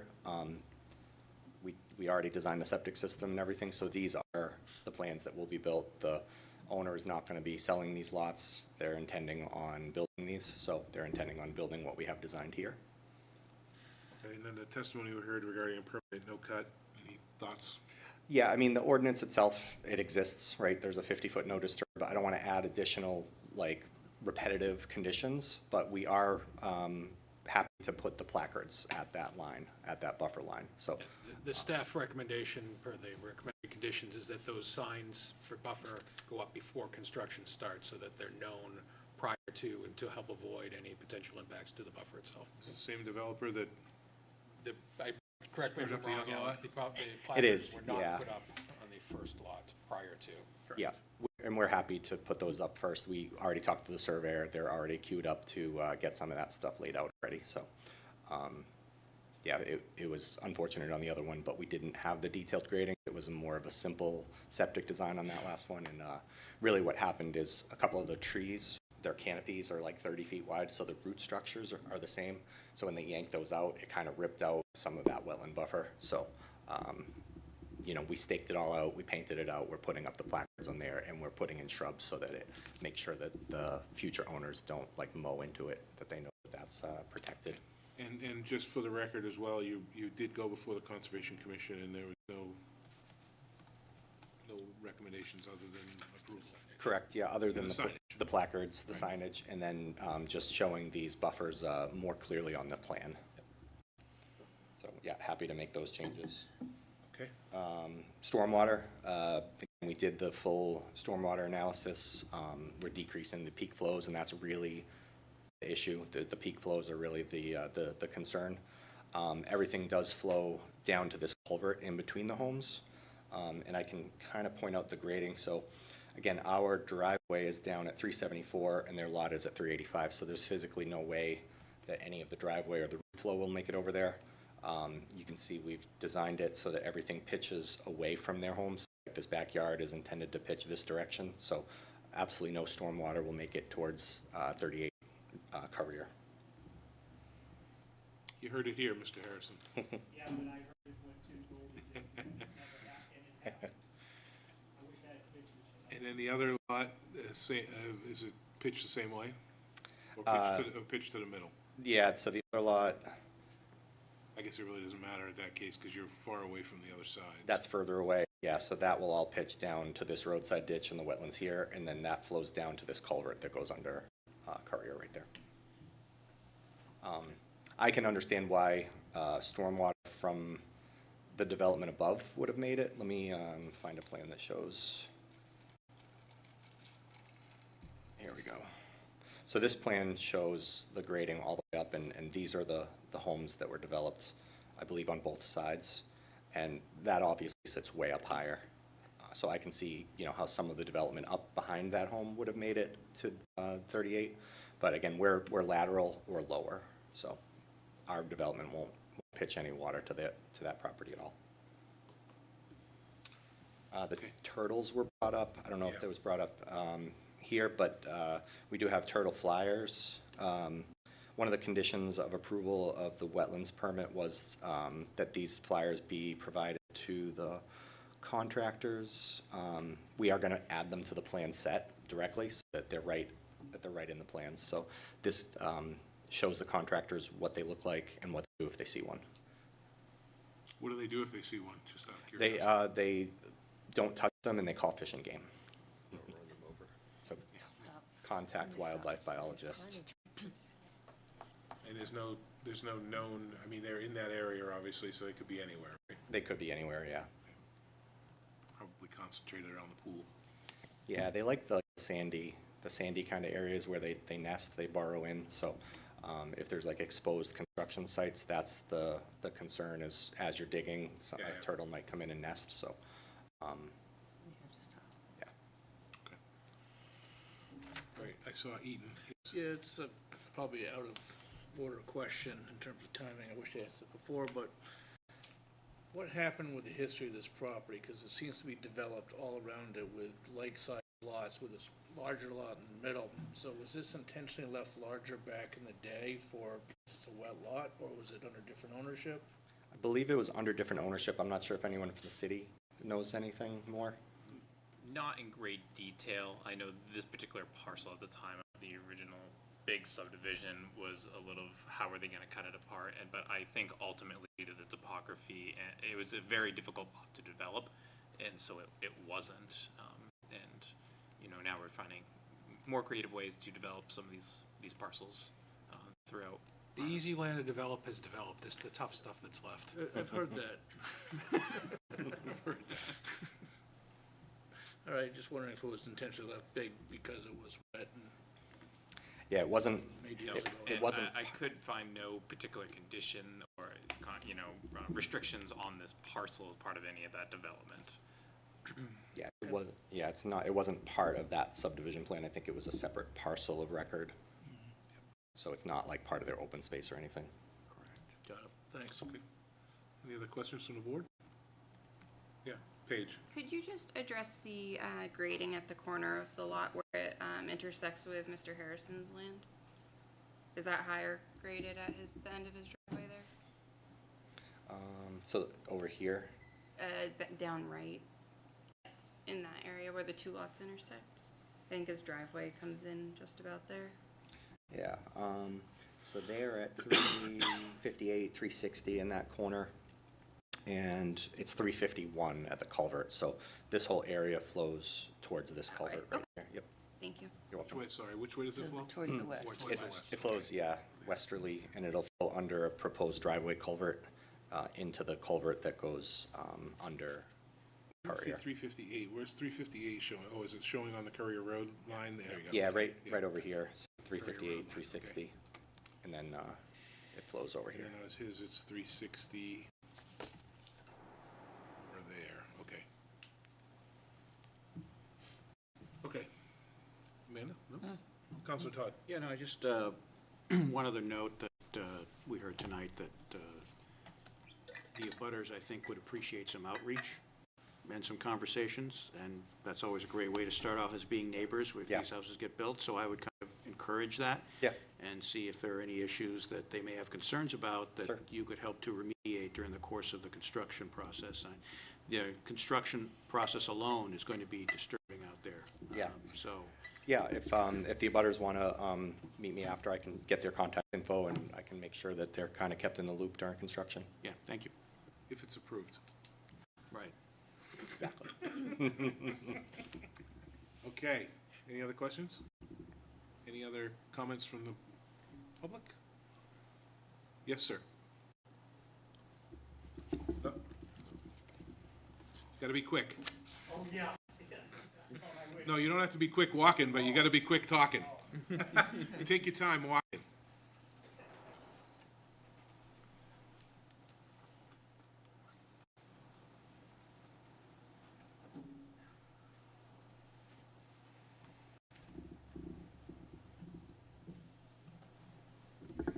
I took a tumble 4 years ago, and I hurt my spinal cord. That's why I'm a little slow. Use the elevator getting downstairs. Oh, yeah. So when I saw this guy out in the woods doing the septics, I asked him what he was doing, and he told me what he was doing, and he told me not to worry about it because it was already a stamp deal, that you guys had already proved it. And I, you know, I don't believe that he's done everything that he really needs to do to protect them, you know, the runoff in this area, because to me, I would say to them, before I would okay amount of water running off the hill that I gave you all the pictures, do a, you know, a water and, you know, come up with a detailed plan of what's going on. Because you okay these 2 homes that are going to be built, and you okay the 3rd one, all that water is going to run off to the house, and then it's going to be up to the homeowner to take the responsibility to deal with it, because he's going to head back to Candia and he's not going to have, you know, any responsibility. So then the house that's under construction now has been under construction for 2 years. And so they didn't have, it wasn't buckled, garage doors on, you know, I walked by there, and then I get thinking, you know, the person that buys this house for $1 million, they don't know if there's going to be mold in the walls and stuff like that, but we know the water's coming down into his driveway. So I would think the city, because once you give him the okay tonight, he's going to do whatever he wants, and you guys have no recourse.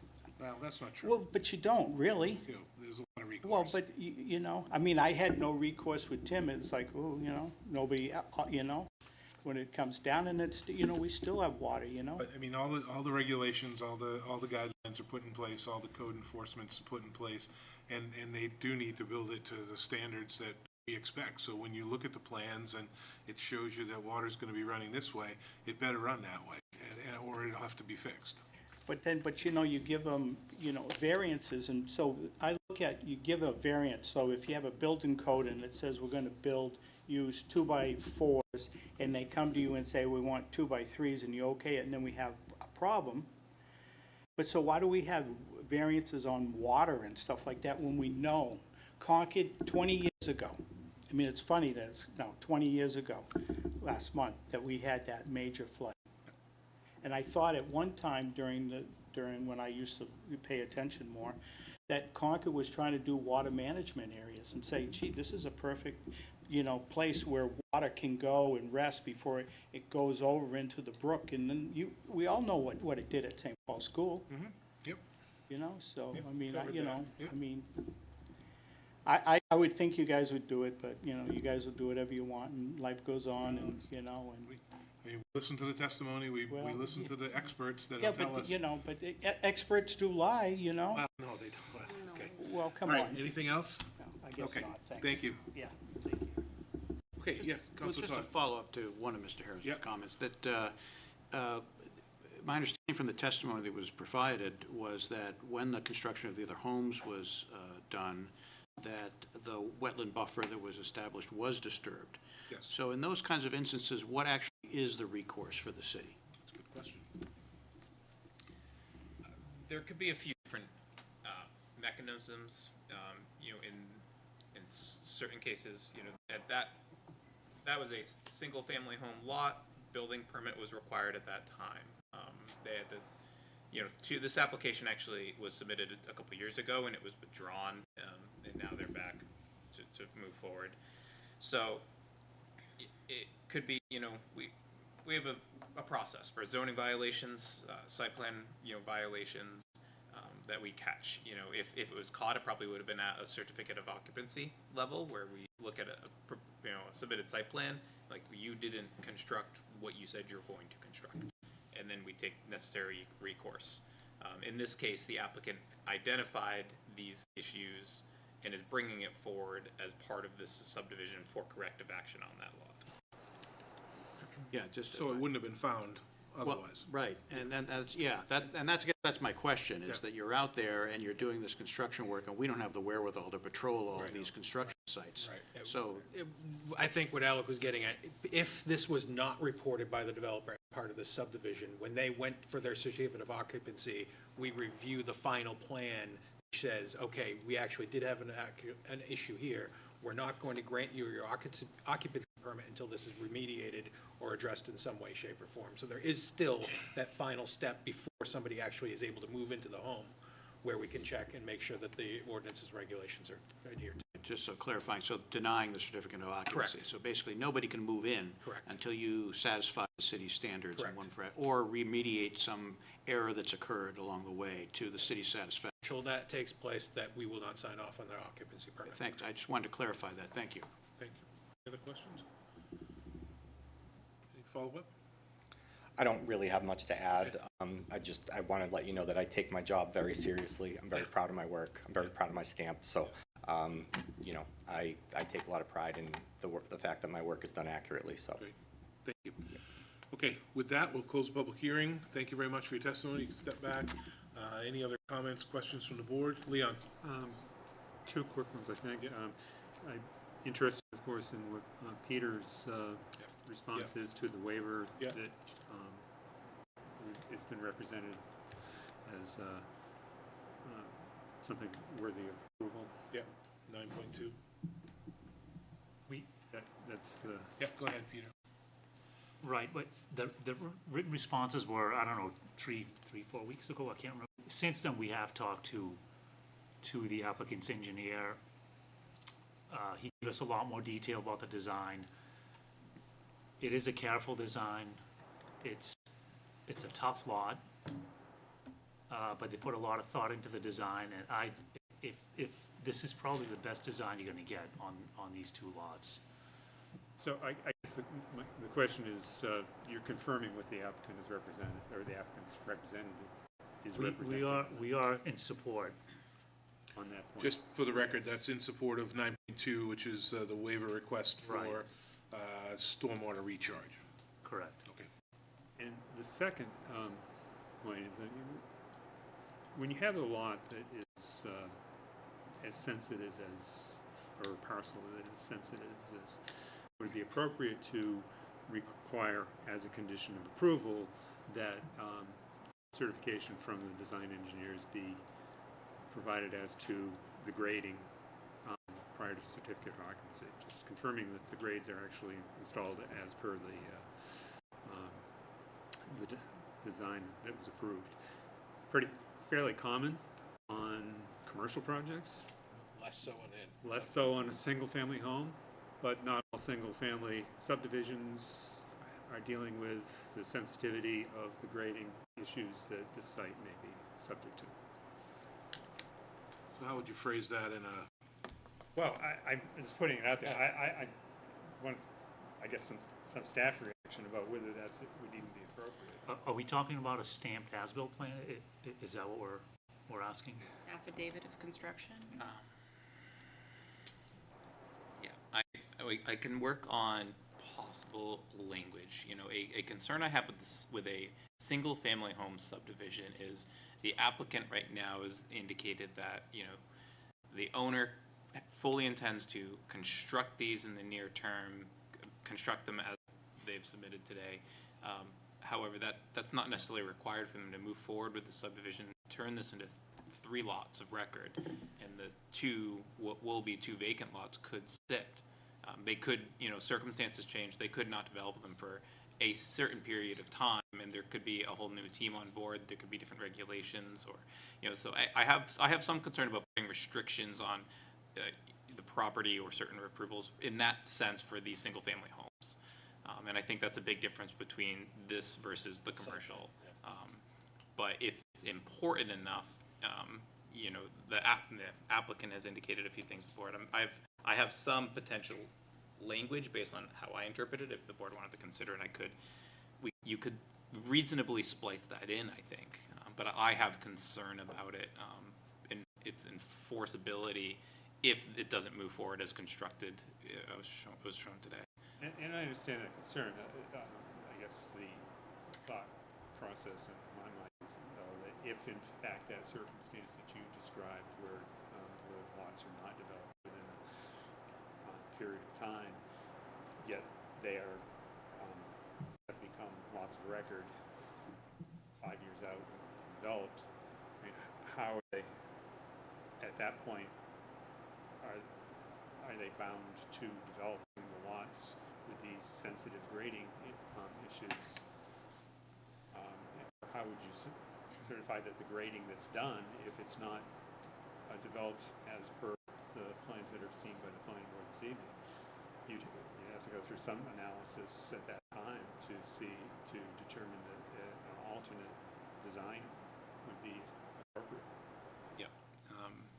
I agree. I think based on some of the testimony and, a possible condition the board could recommend, as one of the, the abutters had stated, was to, prior to the issuance of any building permit, in addition to a site plan, which is required as part of a building permit, grading and drainage plan, which shall also be submitted as part of the building permit, was something that had been talked about. You could add on that grading and drainage plan is prepared by a New Hampshire licensed professional engineer.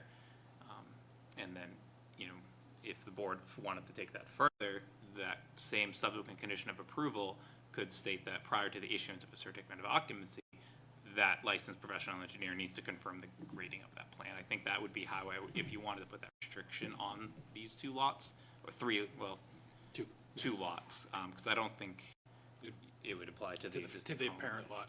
I think that some type of language like that, I think, is reasonable. Just pull up a little bit, Leon. But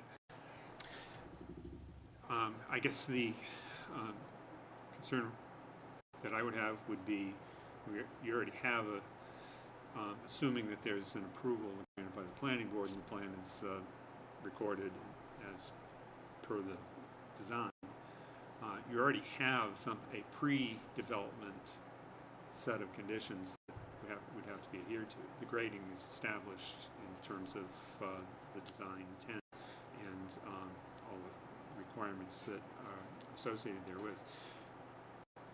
It's at time of certificate of occupancy what's actually built, I think, is where the sensitivity that the abutters have, and certainly I would have as a planning board member, were I in a position to vote on this, that because of the nature of the design, which seems to be very thorough, and I'm very familiar with the designer, and would compliment him on his work, but making sure that all that effort that was put into that to ensure that the project performed appropriately actually gets built in the fashion that it was designed to meet the design intent.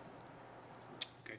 Yeah, Matt? So what I'm understanding, I understand what you're saying, and I understand your concern. This is the grading plan for the project. Yeah. This is what they will be building. If there's I think that's what we're trying to nail down here, and to member Lafreniere's point, it's a very specific design. It's extremely engineered. And, if the board needs to be specific about, this is not a suggested grading plan, a suggested building footprint, this is what you will build. And if there's a deviation from it, you need to either do administrative approval or you need to come back to the board depending on how significant the deviation is. I think if the applicant is agreeable to that type of condition, I think absolutely we can do that. If he's not, then we may have some challenges statutorily. Yep, but I'm trying to... I appreciate threading the needle on this, I really do. Yeah. And it's sensitive to the fact that exactly what, you know, Mr. Lafreniere said is, and this is not, we're not setting precedent, we've got a lot right next door that wasn't, you know, wasn't put in the right spot. Or I guess it was shifted over, or whatever the issue was. The that caused- caveat being what that caused the they issue. did not properly mark that buffer first But before again, construction. either way, Yep. it's in the wrong spot, or the wetlands were disturbed. So, Alec, if you've got some language that threads that needle, as we just talked about, and again, maybe, again, not putting too many covenants on it, but allowing us to get a little confirmation that we get what we paid for here. I think I need another minute or so to finish drafting, but I think the intent behind Mr. Lafreniere's is before we issue a building permit, a licensed New Hampshire professional engineer will prepare a grading and drainage plan to be submitted with the building permit. Prior to any CO, that same professional engineer will confirm that the grading matches that plan. And I think that's a concern. If the applicant moves forward with this project as it came to you, those criteria, you know, will be satisfied other than the compliance component at the end. But they have a plan prepared that works. I like that because if these lots of records sit for 10, 15 years, we could have new zoning. There could be things that dictate the change of this configuration. So there may be necessary changes, but the subsequent condition will still require a professional engineer prepare that grading and drainage plan. But allows flexibility in the design if this isn't what ultimately becomes developed on the lot. Okay. And those would Does fall, that work? And yeah, that does work. And those would fall into the subdivision approval as a precedent or subsequent condition? One would they both be subsequent? I'm drafting it as both subsequent. Okay, that's what I was leaning towards. And then So I have a precedent condition potentially to add. The applicant stated they were going to add the state of New Hampshire blanding turtle fire to the subdivision plan. Yes, yep. And so I'd recommend that we add as a precedent condition of approval to ensure that happens. Okay. That it be added to the plan that will be on So file with our you keep drafting on that, I'll start the process here, how's that? Good with the staff comment, the staff comments as far as that goes? Any other questions, concerns, Leon? No, I just, I don't know that an additional grading plan beyond what has been prepared is necessary for I think Alec's point on that is if it's not what this particular developer follows through and it's some other developer in the future, we have that as something that would come forward at the. We're not forcing them to do some new plan. No, we're not. If they submit this with the building permit, condition satisfied. Right. And they just have to confirm. Yep. At certificate of occupancy that is actually what was built. That absolutely satisfies. You would ask the applicant if he's okay. Yeah, I will. Other questions? Amanda? So Leon is saying we're not requiring them to do two grading plans, right? Okay. Unless it doesn't go forward and then a new developer 10 years down the road. Councilor Todd? I'm going to support this because I think it's a really good extra. Yeah. You know, in this case, I think for this particular topography and this location, we need belt and suspenders here. So I appreciate it. Thank you. Agreed. Thank you for bringing it up, Leon. Applicants good with that? Yes. Okay. Sorry to put you on the spot, Brian. Sorry. No, that's good. We appreciate, because Yeah. like, you know, same thing, if That's why they we're decide here. to change something else, I mean. Sometimes we always don't listen, but sometimes we do Yeah. and try to come to the conclusion. Yeah, so I appreciate Alex's flexibility, right? If the footprint changes a little bit, right, we don't want to be bound to this footprint, so. 100%. But like the driveway grading and all that stuff, you know, I don't think it's going to change, but like you said, you never know. So we're more than happy to submit an amended grading plan if something changes as part of the building permit, and then, you know, staff can review it to confirm that like the stormwater's met and everything, so. Okay, great. Thank you. And then just for the confirmation at the end, typically we don't do like a full as-built, but like, you know, most of the times for like a commercial site plan, we'll do more of a visual inspection. Yep. So, you know, the as-built might be excessive, but maybe it can just be a visual confirmation by the design engineer to confirm that it's been per plan. Okay. Thank you. Thank you. Okay, any other questions? All right, let's move into 9.1. Again, adopt our findings of fact, which is the information presented in the staff reports, the applicant's submission materials, and the testimony that we heard here tonight we'll use as our findings of fact. 9.2, we're going to recommend approval of that, or staff will recommend approval of 9.2 to grant the waiver request from the listed sections of the subdivision regulations based on the evidence provided showing that criteria RSA 674-36-2N and section 35.08 of the subdivision regulations have not been met, have been met, it should say. And that's section 23.082 stormwater recharge. Would someone like to make a motion to grant the waiver request as outlined? So moved. Second. Motion's been made and seconded. Any discussion? All those in favor? Aye. Opposed?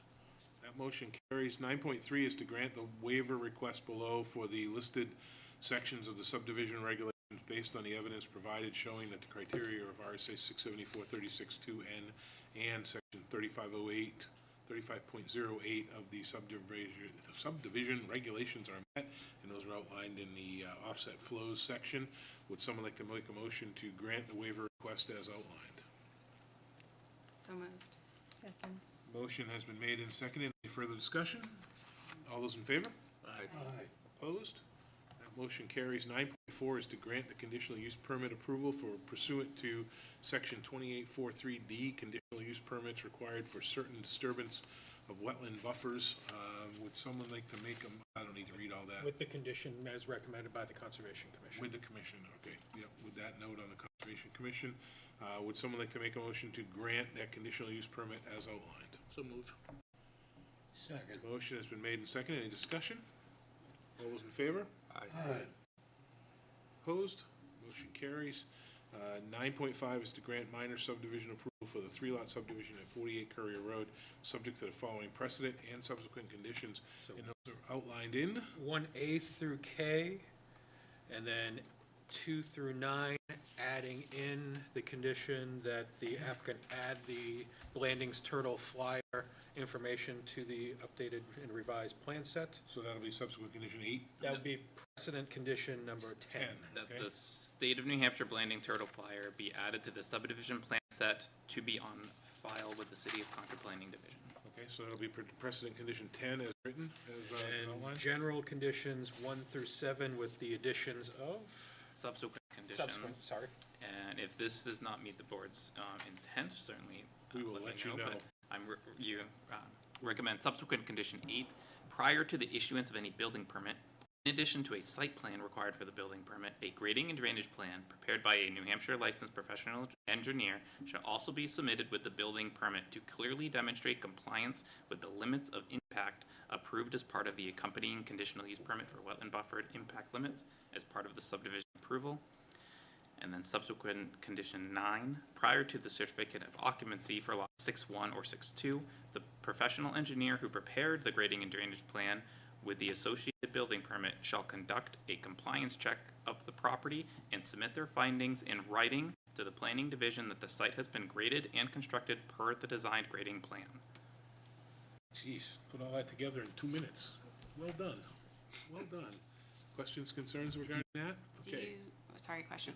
Do you want that letter stamped by a professional engineer? I don't. Yeah, I don't think that's necessary, Okay. is it? I don't think so. I mean, It's worded in such a way that it's the design engineer that's submitting it, so. Okay, good. So again, we have, I've read it into the record for 9.5 to grant the minor subdivision as outlined. Do we have a motion? So moved. We got a motion? Second. A second. Discussion? All those in favor? Aye. Opposed? Motion carries. You're all set. Thank you, everybody, for your testimony and for the feedback. Thank you all very much. Thank you. To say, very professional and efficient board, and staff has been great to work with, so thank you all very much. I Great. appreciate Tell all your your time. friends. You caught us on a good night. I'll give you a good Yelp review. Tell people how good Concord is to develop in. That's what we want in Manchester. Thank you. All right, let's move on to other business, if we can, under item 8A, Planning Board review feedback on the master plan. And I Who will. wants to take I- that? I will hand this over to the deputy city manager. All right. Hey, well, Hey. members of the board, I know it's getting late. You have a 6-page report in your packet, which talks about the background of the master plan, the process we went through with preparing a scope of work and going out on the street, selecting a consultant and getting them under contract, who is a professional land use planning and design firm that's based in Boston, Massachusetts, but has offices that are located in Rhode Island, Providence, Rhode Island, and Burlington, Vermont. They have 92 professionals, as noted in your report. They are a well-respected firm that has a good reputation for producing quality, comprehensive plans that are dynamic, visually engaging, easy to understand. They recently completed the Salem Master Plan, Nashua Master Plan, and working in Portsmouth right now on their Master Plan update. And the Salem, New Hampshire Plan has actually received the New Hampshire Planners Award 2026 for Master Plan of the Year, so good consulting firm. And there's a list of sub-consultants that will be working with UTIL on this project. There's a detail about how the project's going to go forward with the scope of work. This has been digested down from a 25 or 30-page scope to put it into simple bullets that everybody can understand. But it's very consistent with the RFP that that the planning board had looked at back in the fall of last year, and kind of the overall approach of how they plan to do this. Just for way of background, City Planner Karen and I had a call today with UTIL to talk about the project, and we are starting to set up dates looking ahead to move forward. We actually have 2 meetings with them next week, and then other meetings that are be coming up later in July to start the process, in the hope that we can really start the public participation phase of the project this fall. Hopefully do our vision sessions with New Hampshire Listens potentially in late September. Happy to talk about the scope if the board wants to talk about that, but really there's 2 items that we wanted to talk to the board about tonight. The first one is UTIL, as part of their scope of work, will have a kickoff meeting with the planning board where they will come up, they will meet with you, they'll talk about the scope, they'll talk about the process, schedule, all those things that are kind of in this memo. And we'd like to set a date to do that. And we're looking right now at either July 21st or July 28th. So it'd be really helpful if the board could let us know if either of those dates are doable. We're trying to, recognizing they're from out of state, we're trying to get them in town to do multiple things on one day, so they'll be working with the staff the entire day before they meet with you at whatever time you want to have your workshop session. So that's part one. I don't know. 21st or? The 21st of July or the 28th. I think they're both Tuesdays. Tuesday nights, yep. So presenting that as so our planning board meeting is going to be the 15th. Yep. So the 21st will be obviously the Tuesday after, or the last week of July, the 28th. And like a 6 o'clock or 7 o'clock meeting? Or? Whatever you want to be. They're going to be in town, and they're going to be working with us all day. There will be a dinner break for consultant and staff at some point. So, I think a 6 o'clock or 6:30, whatever time you would like to start, but 6 would be. I think 6 o'clock would be fine if that works. So let's see if we can get some consensus right out of the gate. I mean, if we did 6 o'clock on the 21st. Sure. Is everybody good? Works.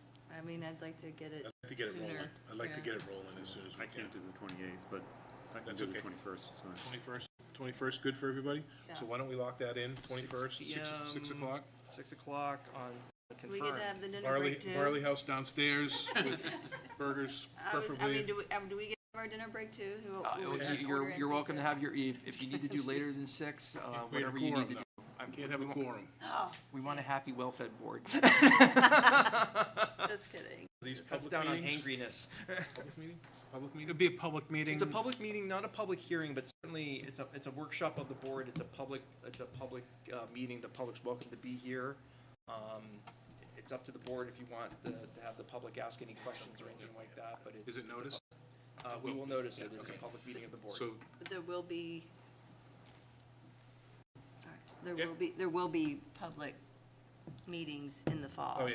Okay. All kinds. Yeah, so there's a lot lot of, of meetings, just to yeah. talk about public participation and how, and generally how it's gonna work, and it's in the memo, but there will be a citywide, 1 or 2 citywide visioning sessions, probably in late September, maybe around the 1st of October, with New Hampshire Listens. That was one of the initiatives that the mayor had wanted, and had arranged. And then there will be a community survey that will be issued in the fall as well.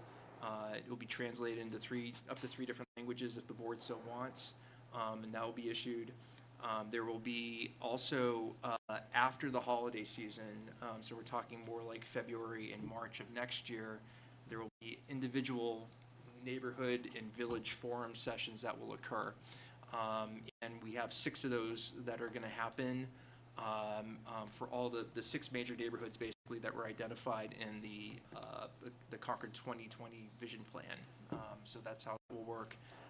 Right now we're talking about maybe doing 2 of those a day. We might have a session in the morning for one neighborhood and then have a session in the afternoon for another neighborhood to try and capitalize or cut down on time, money that's spent on consultant travel. So that's how we're looking to do that. There will also be opportunities to engage in other ways there will be social media and other things that will happen. There's actually going to be a public engagement plan that will lay out the nuts and bolts of how this will work. That's going to be drafted by UTIL as part of this process and something that the board will see. So. Can I ask a question, Mr. Warren? Yes, sir. Thank you. So with regard to the neighborhoods, I've had some feedback come in that the neighborhoods as outlined don't necessarily, maybe some confusion about where folks, which folks and which will be able to attend which areas. I mean, I guess it's going to be open. You can attend any session you want to. But in terms of outlining it, so for example, you know, if somebody lives in the north end of Concord, which one would they go to? They go to the West End meeting. I guess they go to the West End meeting, right? And I heard that feedback also, that maybe the West End should be separate, but I can understand consolidating. So I guess my question is, will there be some kind of guidance, like a map or some kind of information We'll produce a put out? graphic. Yep. Yeah, okay. We'll produce I a think graphic. that will help people to understand where, Yep. what the coverage is of that, or the focus of that particular. But we're not going to look at people's IDs when they come through the door You to make can't sure come. that they live on Village don't Street. do that. Out of the area. Talk about I the wouldn't one do in that, Pentagon. yeah. Yeah. Thank you. Yeah. And in the subject matter meetings, Matt, you said winter and spring are So yeah, there's going to be with those village and neighborhood forums will be this coming February and March. There are subject matter expert stakeholder meetings is what we're calling them. There are 3 of them that we've arranged. One is going to be focused on folks who are professionals in the housing, in the world of housing, both the affordable housing world, the for-profit housing world, special needs housing world. That will be one stakeholder session that we're going to have. Another is going to be focused on economic development. So we'll have folks like from the chamber and major employers and developers will be at that one.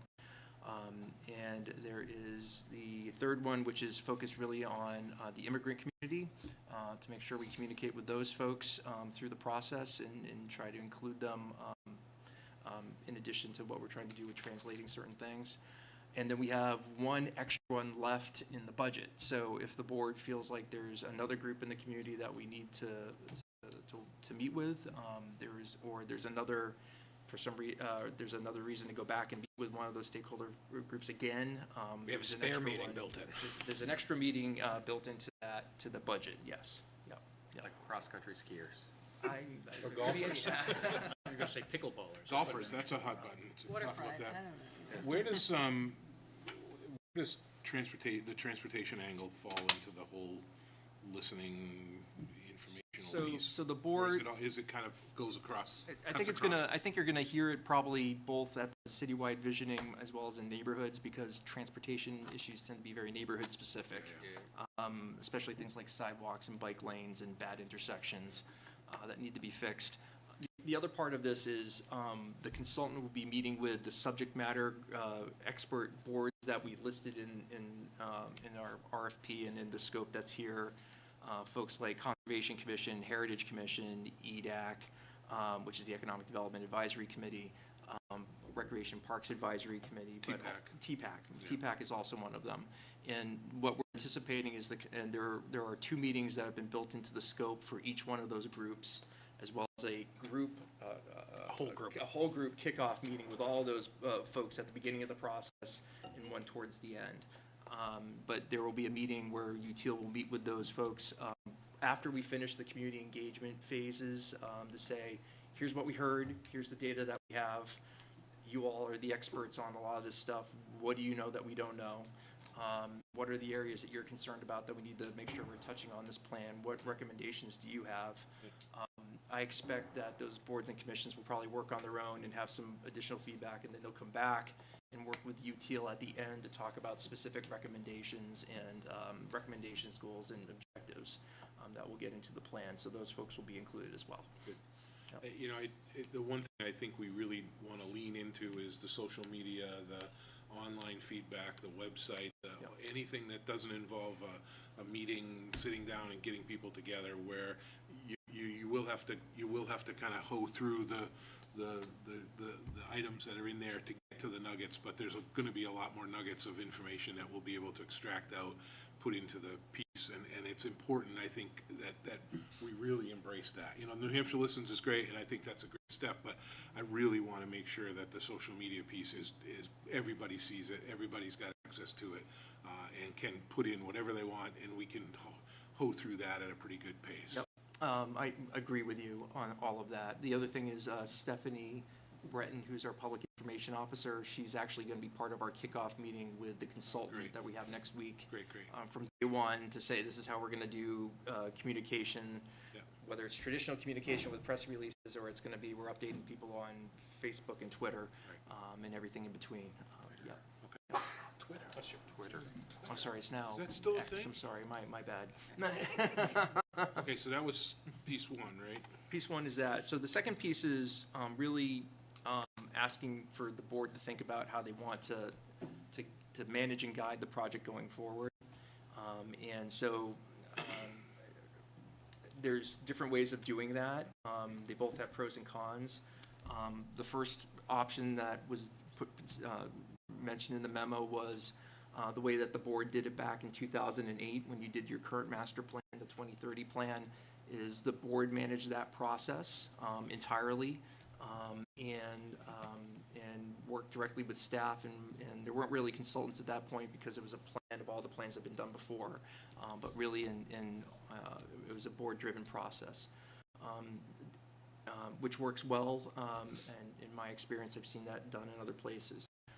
The other alternative could be the board could form a subcommittee, which could be a steering committee if it's so wanted,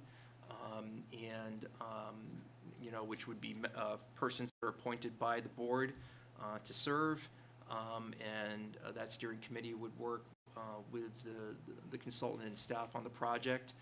There's really about 4 steering committee meetings that are built into the project all the way through, so it's not a huge lift. And there are really touch points with the steering committee about here where we're at, here's what we're coming up with, what do you think, those sorts of things.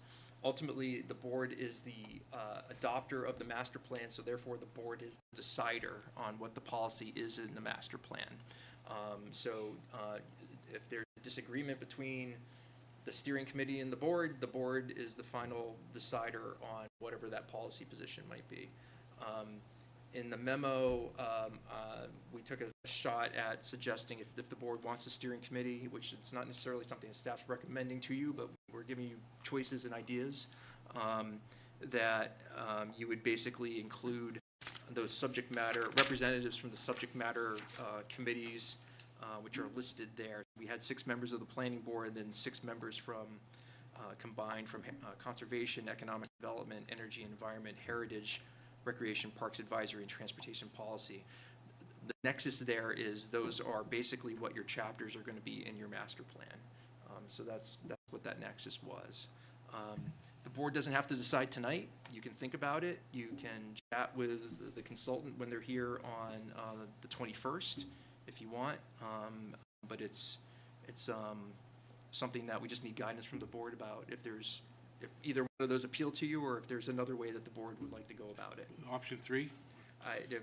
Whatever the board comes up with, so. So I'll weigh in, and I've been involved in the steering committee angle of it a couple of times, and it can be great if it's done the right way. It can be a disaster if it's done the wrong way. If you've got some strong personalities, if you've got some people that really want to drive certain pieces of it, they have their own agenda, they drive down the avenue no matter what's happening on the other side of the equation. So I don't want to make any decisions tonight. I want to get some feedback from UTL at the meeting and decide which way we want to go. But that's my opinion on how we want to move forward. But I'm really interested to hear if anybody's got any good experience, bad experience. I don't know that we want to do the heavy lift all on our own. And I'm interested in public participation. Do we want to put 2 seats on there for public participation and have 2 people from the public be able to sit at the table as well? And I'm open to anything and everything, and I want everybody to kind of speak freely because we're not elected, other than you. So I better be careful. You better what I speak say as now. freely as I got you. better speak as freely as you want. Yeah. Councilor Todd, go ahead. Well, I was going to say I kind of agree with you about having this whole body kind of do that lift. I think having a steering committee would make it easier for this group to continue to conduct its regular business, which, as we know, it keeps us pretty busy already. Yep. I think that, and I like your assessment. I really think that the key is finding those people. So the other element of this would be then, if we were going to go in the direction of the steering committee, who would be involved in the decision-making process? I guess it would be the planning board that would decide ultimately who gets in, who doesn't. And it's really just my experience also has been, I've been on some fantastic committees.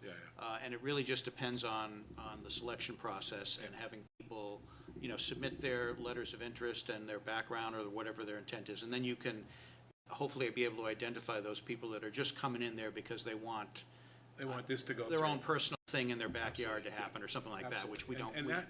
I don't want that to happen. Or, they've got another agenda and they want to get something else in as well. And again, the pieces that are here are there for the reason that Matt mentioned, that they mirror what the plan's going to look like. There's nothing to say that the Conservation Commission person needs to be a Conservation Commission member. It could be Jeff, who was sitting here before. It could be somebody else that we find is a really good person that we'd want to have as somebody that can run a meeting, somebody that can get through the BS that if it happens, and represent the conservation aspect of this. That maybe not a committee member, maybe not somebody that sits in that. I don't, we can do anything we want in this, but I think it's important that these pieces are represented in some capacity, more than us. We don't, we're good, but we're not that good. We don't know the pieces of the puzzle that these guys know. Oh, yeah, I agree, and I think that regardless, we're probably going to want to have input from those entities, 100%. One way or the other, 100%. TPAC, conservation, heritage, whatever, but I think you're right, we have flexibility in deciding how we get that input. Right. And my point would be and again, I don't pick conservation, it's the first one there, but if you took the conservation and said, okay, we want a person that's a conservation minded, we dictate that, hey, this is the person, they're going to work with the Conservation Commission, they're going to work with all the disparate groups in the area to surface those issues, they're going to be the person that's responsible to kind of bring them back. And the point of doing it ourselves is they got to come back to us anyways, and how much gets watered down and how much don't we hear. But again, it's a load, and I'm concerned on the load. I'm concerned on doing it right with the right people in the right seats, and then having that come back up and having it push back up again. So I'm open to everything and anything. I see another hand. Yeah, Leon.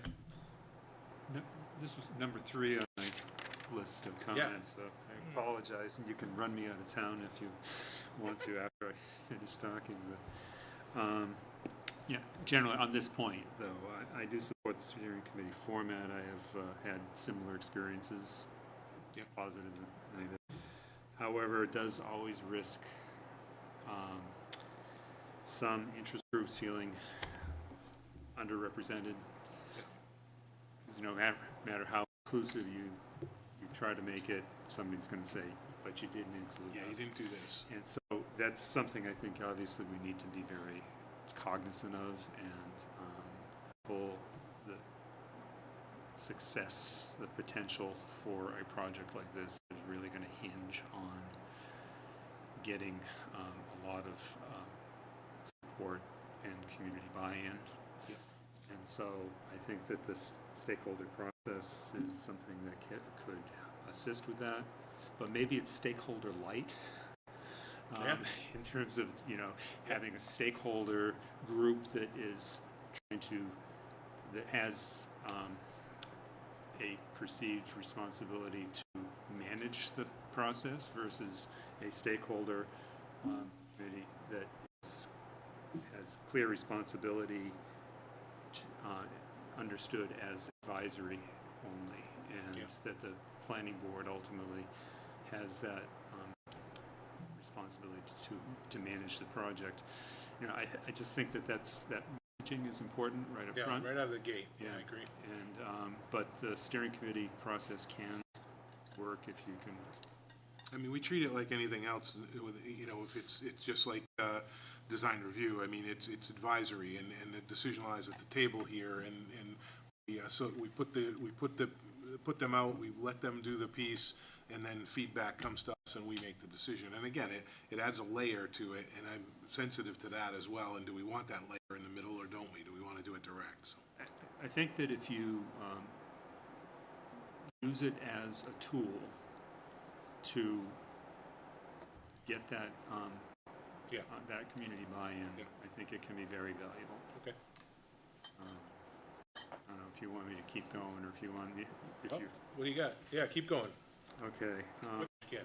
Some of these are just thoughts as I went through Matt's memo, and I would compliment him on that because I know how much work it is just to get to this point. so it's the first plateau on the mountain now. Bravo. So some of these are minor in nature, and others. Planning board access to example of utils work, specifically.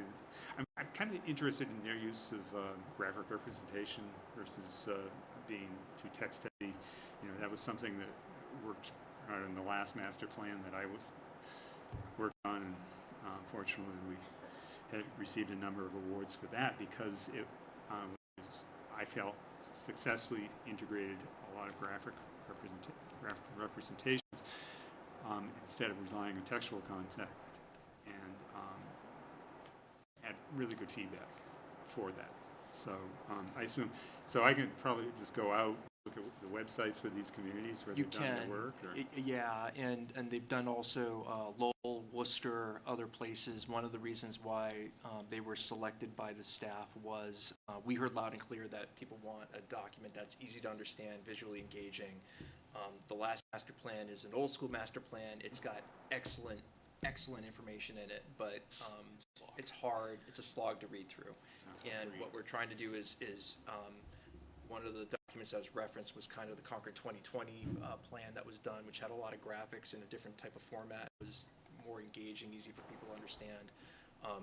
UTIL of the firms we interviewed was head and shoulders above everybody else on that. So yeah. Yeah.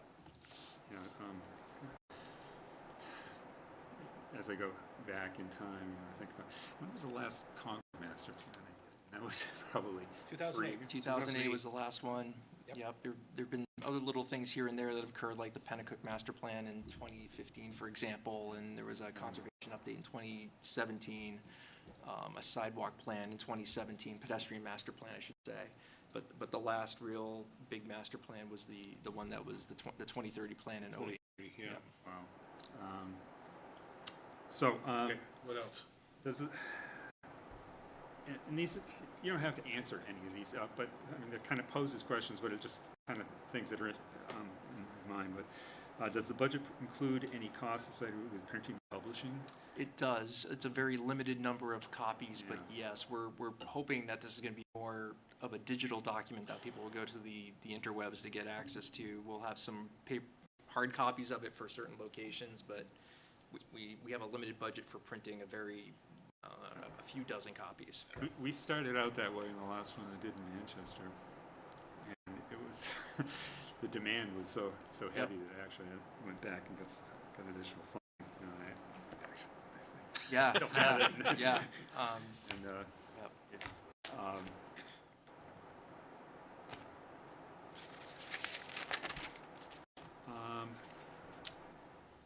Phase 4, Task 2. This may be a little controversial in terms of what I'm thinking, but I kind of think that city council should be considered as stakeholders and specifically recognized as such in the program. As part of this concept, the council, I think, should be interviewed either individually or as a group to confirm that the policymakers' voices are part of this and are heard during development. And then after, it gets through the point of, I guess before I go there, does the contract provide for a presentation to City Council of the completed document? There's a presentation that's going to occur with definitely the planning board prior to adoption. We don't have anything specific to City Council. I think part of the thought that we had when we were doing this is obviously there's this visioning session that's been arranged by the mayor that will happen. And then there's council representation on all of the subject matter boards and commissions that we're working with, on Heritage Commission, Conservation, TPAC, the Economic Development Advisory Committee, all of them. And so I think at our level we were thinking that there's a large amount of the council is going to be involved in that. If the planning board wants to do something different, let us know. And this is where it's just a point that comes to my mind. It's something that it's an exercise that I've employed in the past with some success. Concord's a different animal, and maybe it's not something we should pursue. But after adoption by the planning board, so clearly this is a creature of the planning board. This is a creature. This is by statute the responsibility of the planning board to develop and adopt, and distinct from the regulations that follow, which are the responsibility of the elected officials. So, but after the adoption by the planning board, I wonder if consideration should be given to requesting that the council endorse the adopted plan. This can be a critical element in future adoption of zoning regulations in the future, or you recognize that the council makeup can change markedly from election cycle to election cycle. And one way to temper that, if we're hoping, and I would hope that we are hoping, to roll from a completed master plan into a comprehensive updated zoning, a whole different animal, but that's keeping the time between the two as short as physically and financially feasible as possible, I think is important. It can, I think, if you make an ask or consider making an ask of the elected officials to, once the documents are adopted, to be endorsed by the elected officials, if you can garner that level of support by making them stakeholders throughout the process, it can kind of temper the changes that you get in the makeup of the council as well.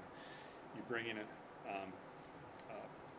zoning ordinance update proposal to a council that has changed by 30% from the time that the master plan was adopted to the time that the zoning ordinance is brought before them. You can rely on the fact that the city council has had that exposure, that they've actually voted to endorse something. It's not. It's a symbolic thing. Let's move on. I got you. We got the point. What else? That's it. Okay. Okay. Sorry. I mean, we keep going over the same piece. I don't know that having city council adopt our plan is endorse. I don't know what it brings to the table or what it does long term, but points are there. Yes, sir. In no way did I encourage those comments. I just want to put that out, but I appreciate that. No, I think that you know, to follow that just quickly, what council would probably do would be to accept. Right.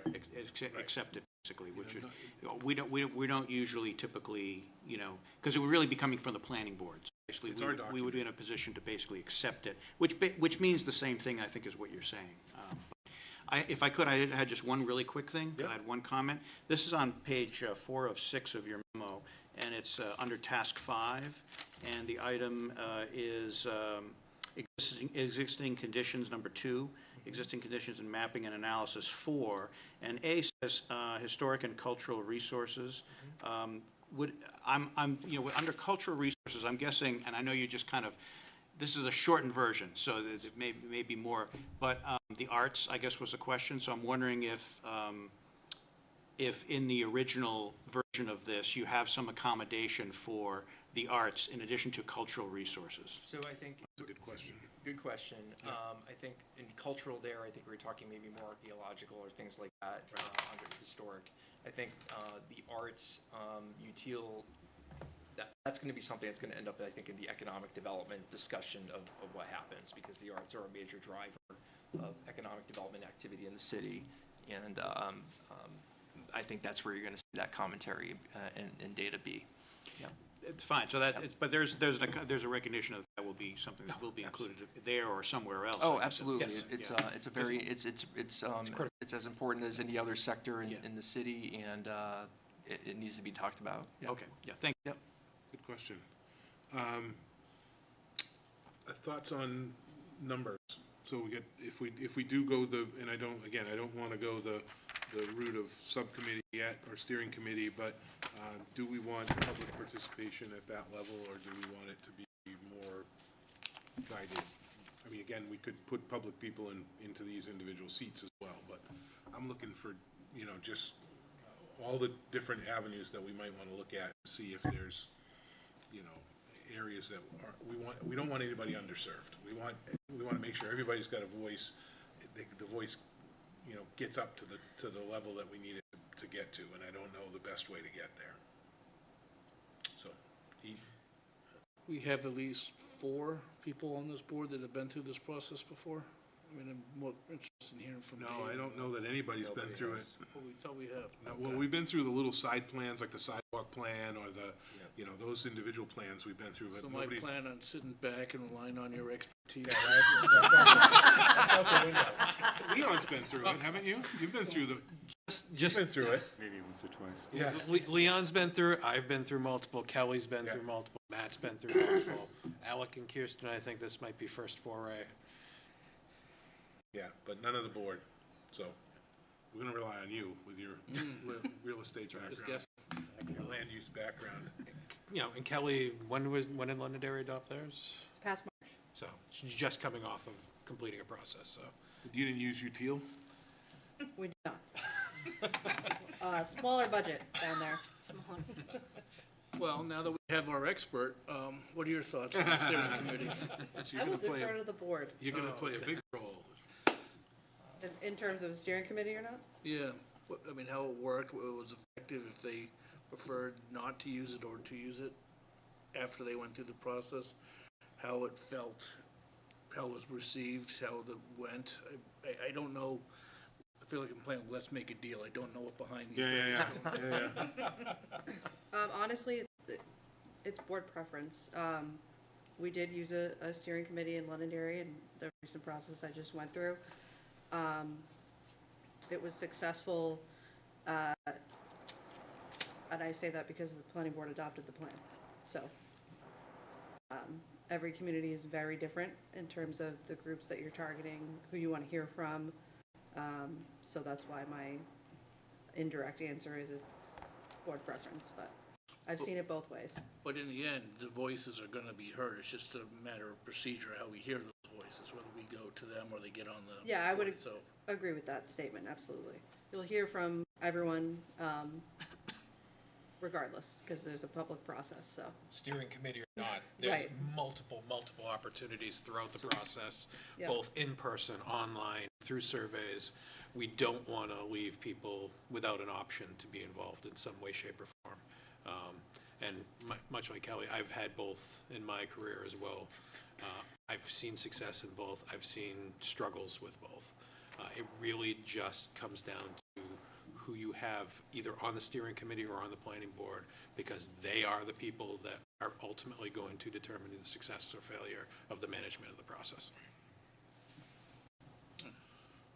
Dina. There were two emails that I received, one of them I can't find now, but had some public comment of ideas they wanted us to consider. One was in terms of removing language that was meant to draft regulation. And the other one was including in maybe the subcommittee, the VEIJB, I don't get those letters right. Would that be something we would talk about when we meet with UTIL, or is that something we need to do now? We'd want to talk about that with UTIL. Yep. The other, Mr. Chair, just, I got the same emails that you got, and it occurred to me when we were talking about stakeholders that we have this other stakeholder meeting in our pocket, and I'm wondering if the board might want to actually have UTIL meet with the city's DEIJB committee as a fourth stakeholder meeting. Something for the board to consider. You don't have to make a decision tonight, but just that's an option too. Yep. Cross-country skiers. Yeah, just knowing if it needed to be something we needed to talk about, or if it's going to be UTIL. Sounds like it is. So. Can I follow up on Yeah, one absolutely. comment? My thought was on the point about not getting into the weeds too much about potential zoning changes. I assume that UTIL, this is something that they could put in an appendix, or in other words, that does not have to make up the body of the presentation that they're putting forward in terms of the final product. Yeah. So UTIL's scope is actually closer to 30 pages, and I was trying to spare everybody by not giving you 30 bulleting pages it down to 3 pages. But there is a zoning review memo that they're going to have in a fairly deep dive. And the thing that where I sit through this whole process is I think we all want a plan that is visually dynamic, easy to understand. A layperson can pick it up and read it and understand it. At the same time, we need something that's detailed enough that shows us how to move forward in the future once it's adopted, gives the board what it needs to be able to rely on because this board will be working on those zoning amendments and regulatory changes for site plan and subdivision, which you will adopt site plan and subdivision, the council will adopt zoning. So we want to make sure we have enough specificity so we don't have, flowery statements that like make zoning, adopt zoning that is easy to understand and protects Concord's character and lets good things happen. That's not helpful. It's helpful, but it's not helpful. And the other thing is, the one thing that I truly like about the current master plan that we have is you need hardcore data and real things in there so the board can rely on it when you're dealing with things like applications for development on the heights, and we need to talk about Manchester Street or Garvin's Falls Road networks that need to be talked about, so we can have those conversations with applicants and have something to rely on, which is really, really important for the daily work that the board does. So we've got to strike that balance. I think UTIL can do that, but on the zoning piece, it is meant to be a memo, a separate memo that will ultimately be an appendix. Thank you. How does it address sewer capacity? It's got to be talked about. Without infrastructure, you don't have development. Truly, and those are the things that we don't think about is as far as the way we're looking at different things. Those are the things that you want to make sure that gets surfaced, and these sessions are going to do that, hopefully. So. Yeah. Yep. Okay. So what?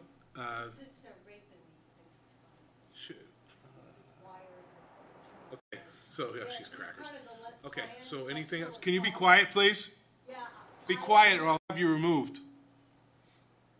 Be quiet, or I'll have you removed. You're raping people. Oh, stop it, please. You put wires in people's body. All right. And then you act like so you anything can else go from the board? like kings, like the little Anything child else from the board? molester boy at Revelstoke. Anything else from staff? The king boy, like PD. One step away from Concord PD coming over. So one step. I've already One step from Concord PD. I got to push my little button down here. Don't make me do it. Anything else from staff? Anything else from staff? No. You sure? Yeah, you can stay for a little bit. All right, so that brings us up to the last item on our agenda. Yeah, you're just nothing but a bunch of sex offenders. Okay, here they come. Yeah, a planning board for sex offenders. Hey, what's plan to rape everyone in Concord? Okay. Poison everything. It's a nice way. They're usually not like this. They're usually not, trust me. It's the public appreciation that makes it. Okay, so that's other business in the map, but I'm going to close that up at that level. I think she came to my first meeting. Anything else on? I guess, I think we'll close Mr. that. Yes, sir. Chairman, I think should the board desire they want a steering committee or an advisory board or Yep. whatever you want to call it, I'd be cautious about making it too big. And because then it becomes a little unwieldy. And I think somewhere between 12, I would say no more than 15 would probably be a good target number. Okay, good point. Something to think about. Good point. Thank you. Okay. Sorry I had to raise my voice, but you've seen her in here before and. Okay. Anything else? Nothing else on that? If not, we'll go to any other business which legally comes before the board tonight. If not, I will take a motion to adjourn. So moved. So moved. Roundly moved. All those in favor? Aye. Opposed? That motion carries. We are adjourned. Thank you.